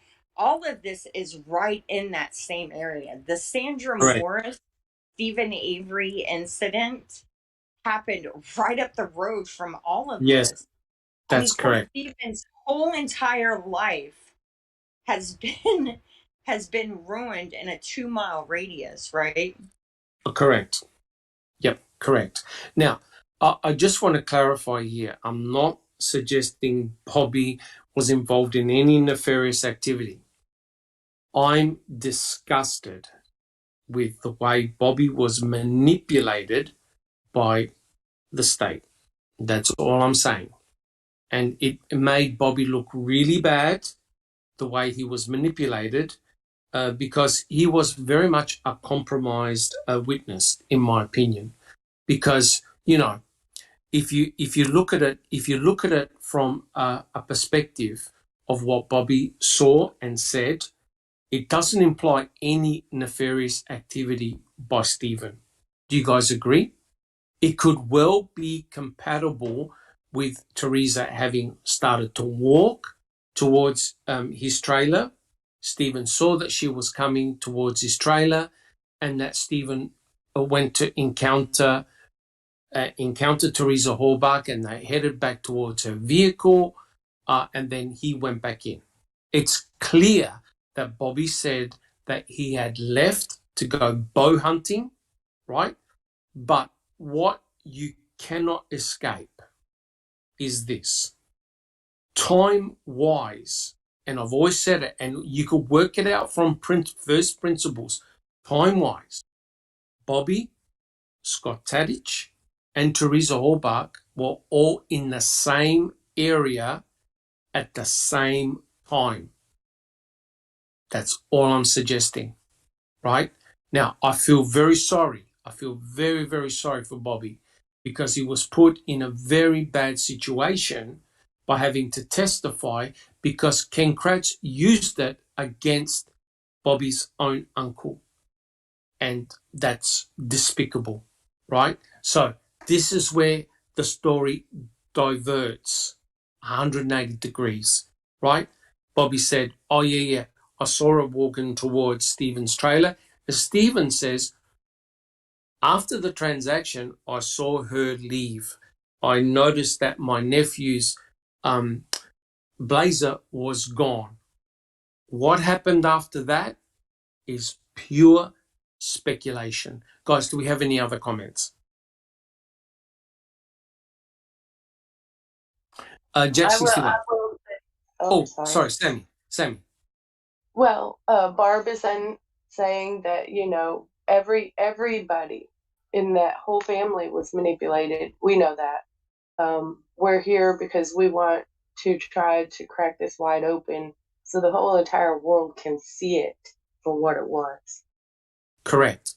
Now, I have utmost respect for Barb Tadich because, I'm a parent myself and it's very, very hard. And she has her brother is in prison twice. And we all believe here that he's 100% innocent. She has her son, Brendan, in prison for life. And he's 110% innocent and he did absolutely nothing. And it's disgusting. It is disgusting and despicable that the state used Bobby to testify against his own uncle. And Bobby looks you could tell, Bobby looks so uncomfortable. It was a terrible, terrible thing. And even his own grandmother said, well, we thought Bobby liked his uncle. And you think to yourself, what the hell is going on? Jack 61. Well, we talked about this before in an open mic one time at length. And, the thing is that I'm a parent too, many times over. I mean, we had 5 kids. I mean, we lost Caitlin, but, you think about, if you got children and the decisions that you're forced to make, you're really kind of forced down a path, and no matter which path you take, they're all bad. And I think that many times, Doc, that Barb was caught in that. No matter which path she took, it was going to hurt someone. Period. End of story. Correct. And I just like to tell Barb, thank you for coming in chat. And let me tell you now, we have rules in foul play that we are aware that we're talking about family members and that we are to be respectful at all times. And like I said, we look at this not to point a finger at anybody because we 100% agree that Stephen and Brendan are 100% innocent. They were targeted, 100% targeted. And I'm sure everyone on the panel here is thoroughly disgusted with the way Bobby and also Scott Tadich were manipulated by the state. Jack 61. Absolutely revolting what they did. I mean, anyone that has really read through as much as we have, listened to, and you can't just take one little aspect of this case. You got to really dabble. And I don't mean you have to take a real deep dive, but you got to take a fairly deep dive. And not only, we talk about motions that were in the court, pretrial motions, the trial, but I'm also talking about actions let's just say from audio, some of the audio calls, or the dispatch calls I'm talking about. And notice the behavior and what they did. I was listening to some today, getting some information for tomorrow, open mic. And I can't tell you how many times these guys didn't want to say it on air. This is Manitowoc. And they called for a code 21, call me. That means call me on my phone. Or they would just say, hey, call me on my cell. So knowing how, the state authorities, Kratz, Fallon, Gone, and these others manipulated, state agents they manipulated, down to the county level they manipulated, going to the crime lab they manipulated. You got to take it all and then look at it. Yeah, 100% correct. And you see, at the end of the day, it's perception. The whole idea is perception. And like I said, I'm reading a book on the West Memphis 3, and the way the author absolutely tore Damien Eccles a new one is terrible, because it's the impression.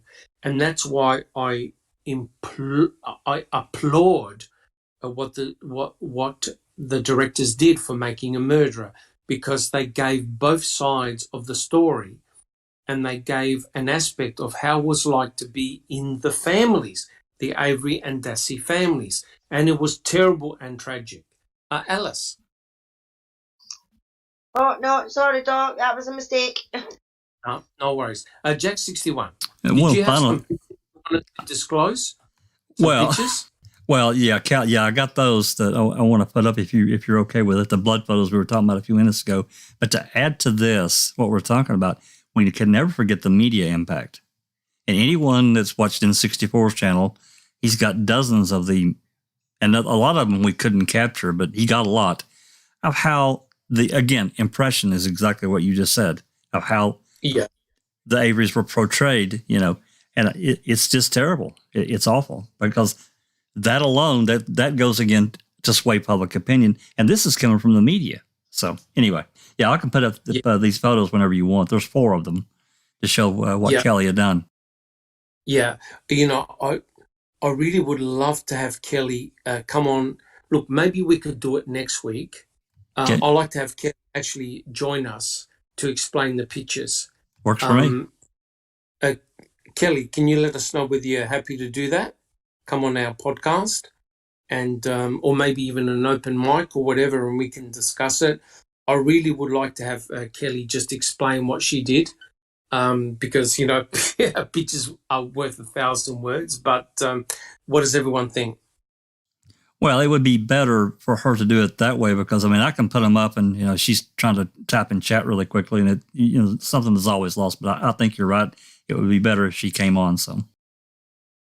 Right. Yeah, I think so too.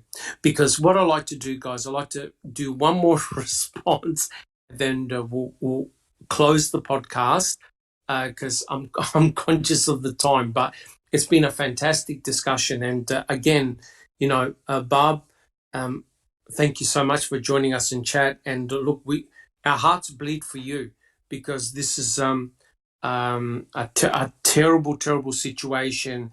And I know that Checking Convictions, Becca Chu and others do so much knowledge and information about Brendan Dassey. And I've done a lot of personal work myself on Brendan, and it's heartbreaking. I cannot imagine what you have personally gone through. I can't understand it, and I know it'll be horrendous. But we are a group of passionate researchers. We go where the evidence takes us, right? We don't rule anything in. We don't rule anything out. We try and educate people. And to have you, Barb, join us with your comments is fantastic and humbling. And, like I said, I live in Australia. I'm a million miles away from Wisconsin and Manitowoc, but it touched my heart, and it's devastating. And, hopefully this can be resolved soon. All right, guys. Well, look, Checking Convictions. Kelly said she'd be happy to do that. Oh, fantastic. Fantastic. I think if we can get Kelly on our podcast and she can go through, or even an open mic, and she can go through those pictures and explain what she did, oh, that'll be fantastic. All right, guys. Well, look, let's do the final one. So, again, the frustrating thing here, guys, was that Detective O'Neill was trying to trick up Stephen. That's all he was trying to do. And the final one occurred on the 6th of November at 8 o'clock in the morning. I quote, Stephen tells Marinette County Detective Anthony O'Neill and DCI agent Kim Skolinski that Teresa showed up and Stephen went out to meet her. He paid her and gave her a note with the price he was asking. Teresa gave him an Auto Trader book but never left the car. So, do we see anything nefarious in that? Who's got a comment? Jack 61. No, nothing whatsoever. Nothing. Yeah. No, not at all. It's a normal freaking transaction, guys. Inexplicable, Susan. I didn't understand you, but never left what? But never left her car. So basically, the encounter occurred while Teresa Horbuck was in her vehicle, because remember, Stephen said, she just leant to the back seat, got an Auto Trader magazine, and she gave it to me. Right. So she obviously, what is he trying to say here that was nefarious or a lie? I got no idea. I got no idea. But according to Mr. Kratz, these, I haven't read them all out, but these are the 9 different versions that Stephen gave. Now, no one's going to know Stephen better than his own sister, Barb, right? Now, I'm sure Barb can comment that, Stephen isn't exactly the type of guy that walks around with a book and writes every excruciating detail down. And if I asked anyone on the panel, all right, 3 weeks ago, what did you have for breakfast? Name all the items. Or who came to your house on Wednesday night at 8 o'clock? I'm sure most of us are not going to remember. There's very few people that write everything they do down, right? And clearly what these guys were doing was that they were trying to trick him. Oh, yesterday you said this. Oh, yesterday you did that. Now, could you imagine if Stephen actually represented himself in court and took the stand? They would have taken him apart and he would have been totally confused. Jack 61. Well, just briefly, we all know memory anyway. Just in the course, unless something is a specific event and you really do concentrate on memorizing what happened, little details are always lost and confused. Always. Yes, 100% correct. Checking convictions.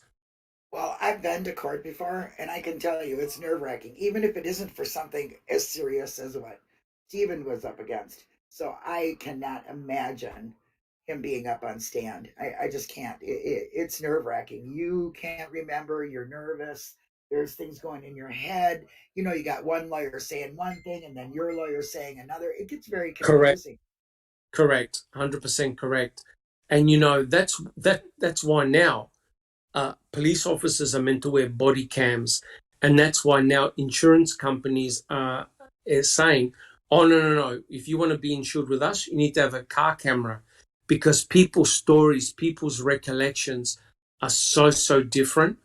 I've seen so many documentaries now on true crime in which the police say one story and one version of events, and then someone just happened to videotape, or there's a hidden camera or a security camera that shows a completely different version of events, right? It's crazy. Neverly, do you have a comment?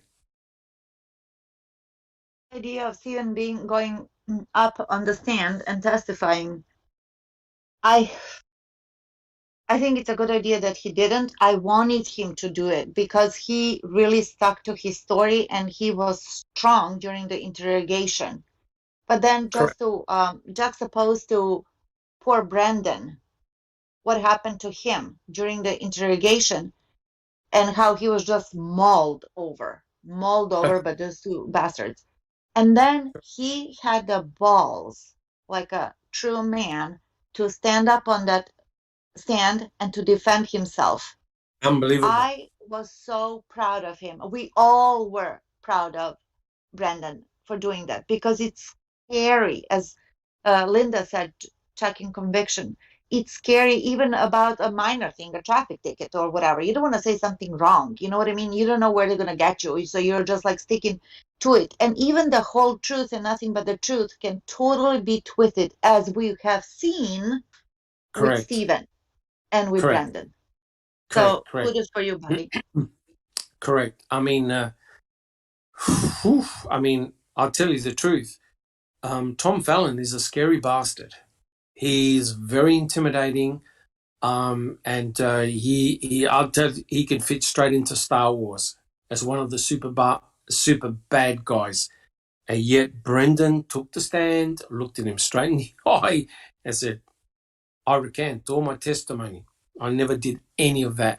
And that's a test of his character, and that's remarkable. And Barb, you should be so proud of Brendan, because I'll tell you what, we would have been weak at the knees confronting not so much Garn, but certainly Mr. Kratz and certainly Mr. Fallon. These are people that didn't muck around, and your son told the truth. He told the truth. Jack 61. Talking about testifying at trial, when I was about 19, I followed a young man. He was a little bit younger than me, out of our neighborhood, and it was raining lightly, and it was a little twisty-turny, the way the road went. And I don't know what he did. I really don't, but it doesn't matter. It'd take him like not a complete elbow, but a pretty close elbow, the way the road travels. Yeah. And when he went around the curve, he didn't slow down enough, and it's really slick there anyway. Anyway, he spun the car all the way around. I guess he panicked. He floored it because he did almost a complete 180. Actually, it was a little over a 180 because he went past in front of me going the other direction, and he floored the car. It was a big car, too. Anyway, he smashed through a fence and hit a tree. Luckily, he hit the tree, or he hit the house that was right there in front of it. And he wasn't really hurt, but nonetheless, they had to go to court, and I got called as a witness. Those lawyers, oh my God, those lawyers came after me as like, you're telling this wrong, you're telling that wrong. I'm like, I'm just telling you what I saw. Yeah, it was. I mean, I was 19 years old, and I didn't do anything wrong. I saw what happened right away. I saw he was going around, and I stopped. And luckily he wasn't hurting no one else. Just a little property damage. The car was messed up, but it's crazy. You get in court like that. Yep. Because you got to remember, you're entering their world. Yep. You're entering their world.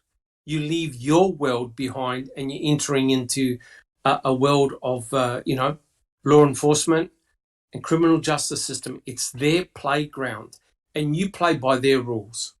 Right? You can't speak freely. You have to respond when they ask you questions, and they manipulate the entire scenario. And yes, lawyers prepare their witnesses. It's as simple as that. You can be made to look good. You can be made to look bad. That's the whole idea. And that's why when you write a book, you can say whatever you want. And that's why I believe it's great that we've been able to dissect Mr. Kratz's book. Well, look, guys, we've only covered one question. I think we should leave it here because I think we've done over 2 hours. But here was the question, right? The question I was going to ask was, did Stephen really consider Teresa photographing a van to be an important event to be remembered, right? And clearly it's not. If he works in a salvage yard, he's employed the Auto Trader company to take photos before. So it's no big deal for him. Yet Mr. Kratz had to use it against Stephen to say that, he lied, he changed his story, etc., etc. And that clearly is garbage. All right, guys. And now, just a quick point. Can anyone make a comment on the poll that we took on YouTube regarding membership. Has anyone got the figures to that? Jack 61. Yeah, I think it's 75-25 4. It's been up, I think, about, 8 days, something like that, I put it up.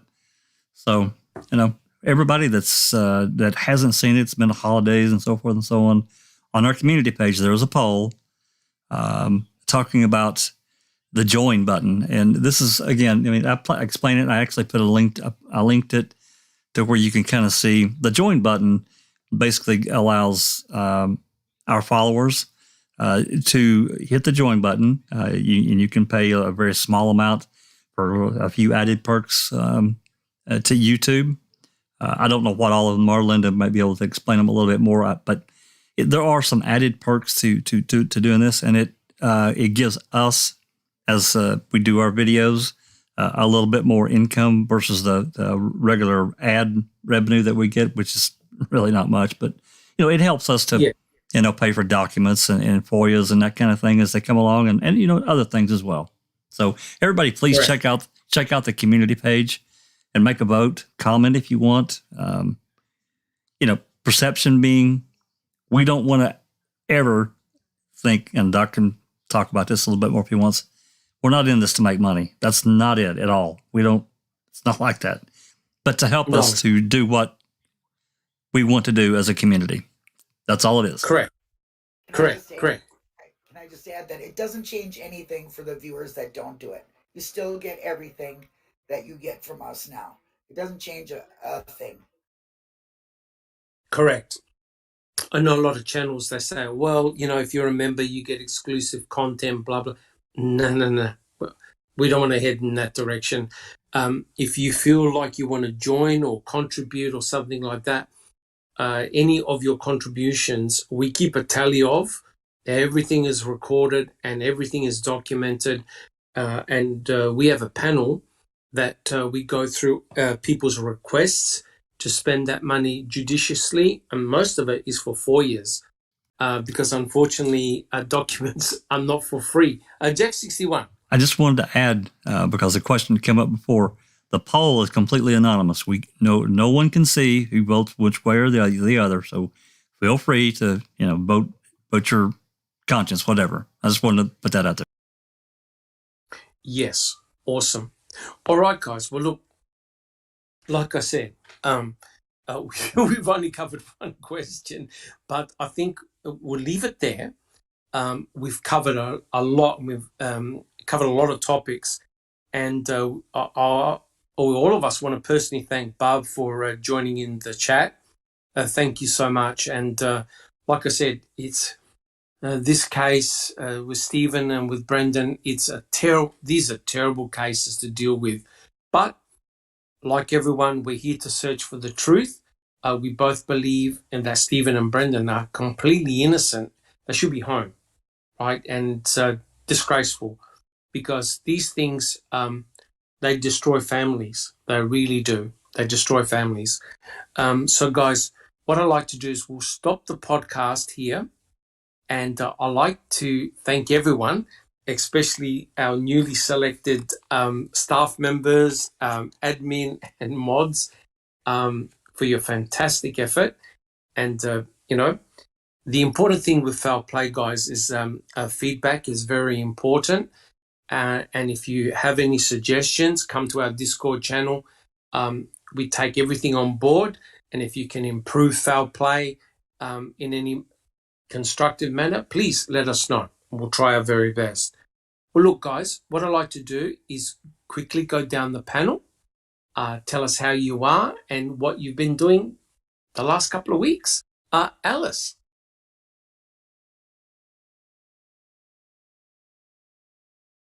Hi everyone. Not been up to much. Had a very, very sudden death in the family. So been occupied with that for the last few weeks. That's why I haven't been on. Just trying to get myself back into a routine again and doing things to keep my mind occupied. So after the year would be a good place to start getting back into things that I love doing, and one of that is being here on the foul play team. So hopefully, fingers crossed, I'll be up to doing some of my own videos again, which will be on Luke Mitchell, Stephen and Brendan. Most of them just now are for Luke. It's just trying to get it's a wrongful conviction here in the UK, and it's just trying to spread the word a bit more about his case here in the UK and anywhere I can get voices for him, basically. So fingers crossed I'll be back to that soon, but I'm back at foul play where I love to be. Fantastic, and welcome back. And, you know, guys, the reality is life happens, you know. We lose loved ones, we lose our pets. There's a pandemic going on. Life happens. And, you know, we also, some of us, we get sick. That's reality, that's life. But the good thing is I see foul play as like my family. And so, you know, someone is always there to pick up the rope. And, you know, you got to take time off. You take time off. You know, there's no rush. There's no pressure. It's reality. It's real life. But the good thing is that we're a team, and that's fantastic. Thank you so much, Alice, and welcome back. Checking convictions. I'm working on a few things, kind of different things. Me and Becca are working on some things for Brendan. And yes. Other than that, trying to recoup from my falling on the ice. When you're old, it hurts. Oh, no. And other than that, that's about it, really. Just kind of keeping the fight. Yes. Thank you so much, Checking Convictions. Yeah, your work with, and also Becca Chu on the Brendan Dassey case is stellar. Absolutely stellar. Thank you so much. Inexplicable Susan. Yeah, last few weeks had a wonderful day. Everybody did too. I've been watching a new true crime series on Discovery Plus called See No Evil, and it is crimes that are caught on surveillance cameras.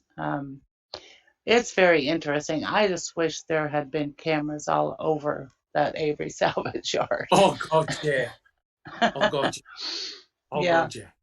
But yeah, they did some incredible detective work on this show, and they're, you know, it proves there are real detectives that actually do real work and solve real crimes, find out the truth. instead of manufacturing crimes, right? Yeah, exactly. Oops. Anyway, it's very interesting. What's it called, Susan? It's called See No Evil. And it's like, I don't know, 5-6 seasons, something like that. Wow. No problem. I had never seen it before. It's on Discovery Plus. Discovery Plus. ID channel. It's an ID channel show. It's also on ID, yep. Oh, it's eight seasons. Yeah. See No Evil. See No Evil. Okay. Which I thought is kind of an odd title. They are seeing the evil through the cameras. So I don't really get that, but anyway. Bit of an oxymoron title, that one. Yeah. Correct. So. Okay. Thank you so much, Susan. Thank awesome. you, Doc. Jack 61. Well, got all healed up after whatever the hell I had there Thanksgiving. All good now. You know, Christmas, everything went well. And getting back into the open mic arena, we did one last week where we read you know, some more depositions, and we're going to get more to those as the year progresses. But the next two, or at least two, it may take three. I don't know, because I don't want to hold everybody hostage for hours and trying to get everything about Cuss Road. We're going to revisit Cuss Road again, and I'm going to try.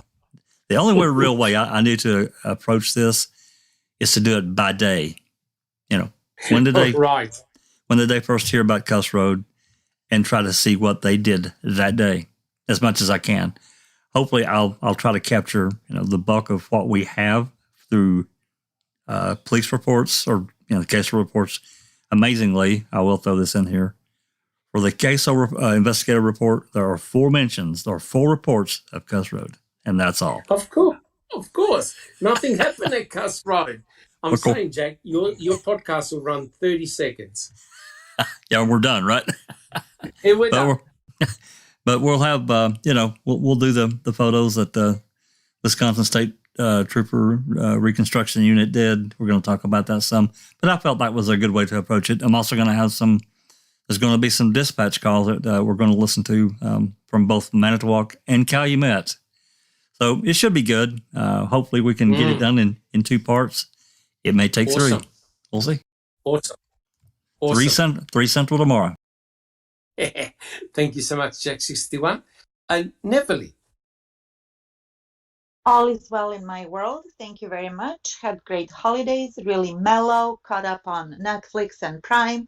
I saw so many shows that I can't even remember one name of it. But I think Catching a Killer is the one that I watched recently on Netflix. And it was, have you seen it maybe? I've started watching it. I remember an episode called The Green River Killer, which was something out of this world. Yes. It's about a serial killer. So shocking. Yes. Exactly. Yeah. Shocking. Yeah. Yes.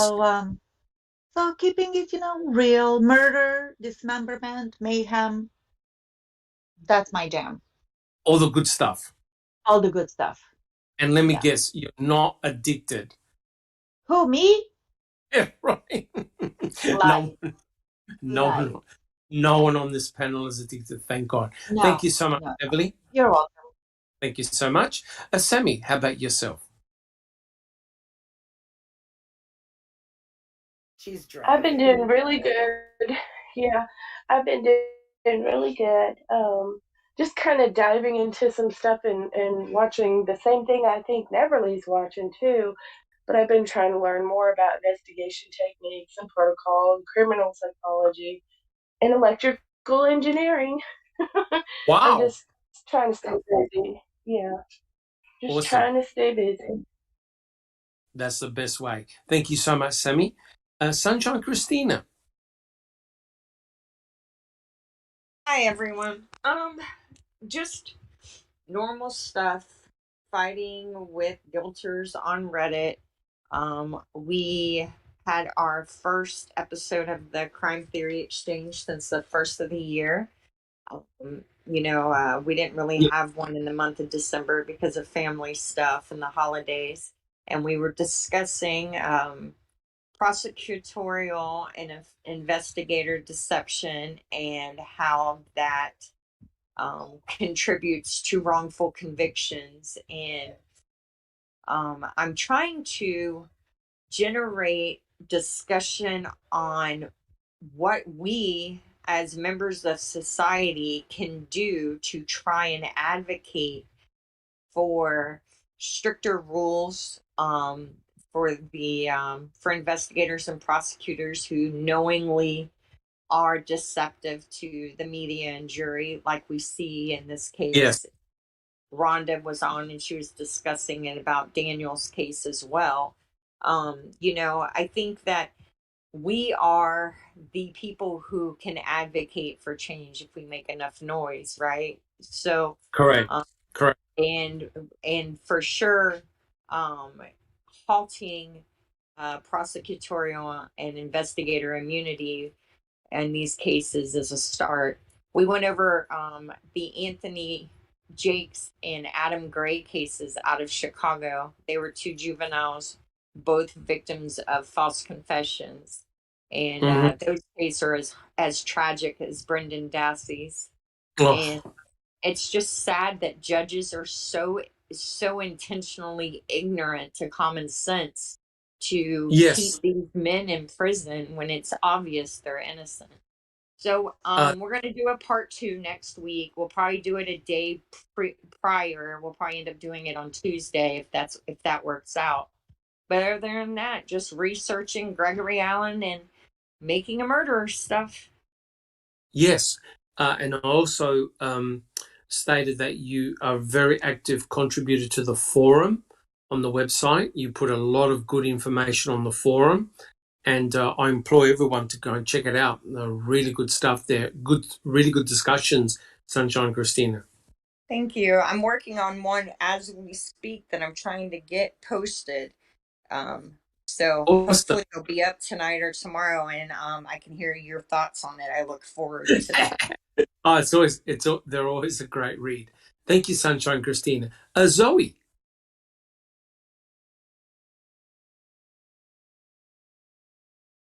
She probably fell asleep. It's very late in Europe. As long as she didn't press the off button.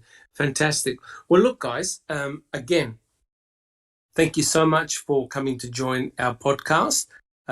All your comments are really great. And thank you, Barb, for joining. I really appreciate that. I know this is not easy for you at all, and we understand all of that. Again, thank you, and I hope you join us some more. And any comments you give are cherished. Thanks, because you're not going to get any better information than straight from the family, and that's fantastic. Well, look, guys, thank you so much. It's really good to be back. I've been also lucky I'm not addicted, but I've also been watching a few documentaries on streaming services. The last one I saw was one entitled 137 Shots. Now, if you haven't seen that, go check it out. Oh my God. This occurred many years ago, in which this African-American couple drove, well, it's a complex story, but they essentially drove by a police station and their car backfired, right? Because it was an older type of car. The car backfired, and if you've ever heard a car backfire, it sounds like a gunshot. Well, I think it was close to 90 police vehicles, 90, chased this one car through downtown. I forgot the name of the Cleveland. Took place. Cleveland. It was a huge number of police vehicles chased this one vehicle, and all these reports.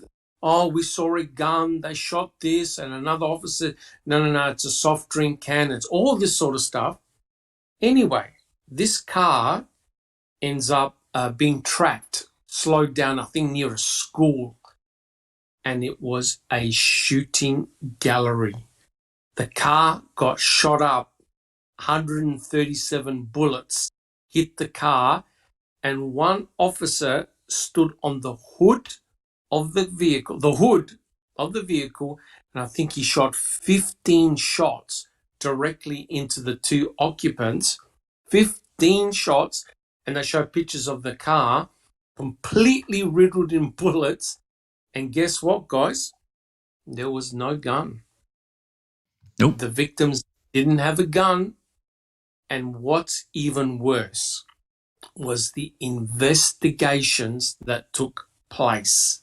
Now, if you want to see shenanigans, go and watch 137 Shots. I won't spoil it, but keep your distance from your TV because you're going to bust it. This was a clear case of excessive police violence. No one paid nothing. So that's what I've been doing. And the book that I've been reading at the moment is called The Case Against the West Memphis 3 Killers by Gary Meese. Like I said, the first third of the book is all about destroying Damien Eccles and also Charles Baldwin and Jesse Miss Kelly. Just unbelievable. So, yeah, very, very interesting. But hopefully I'll have a bit of time to do a couple of presentations on the West Memphis 3. That's a really, really sad case. All right, guys. Well, look, thank you again so much. If you've liked what we've done, please subscribe to our channel. Leave your DNA on the thumbs up button. And, guys, we'll catch you all next week. Thank you so much. This has been a Foul Play production.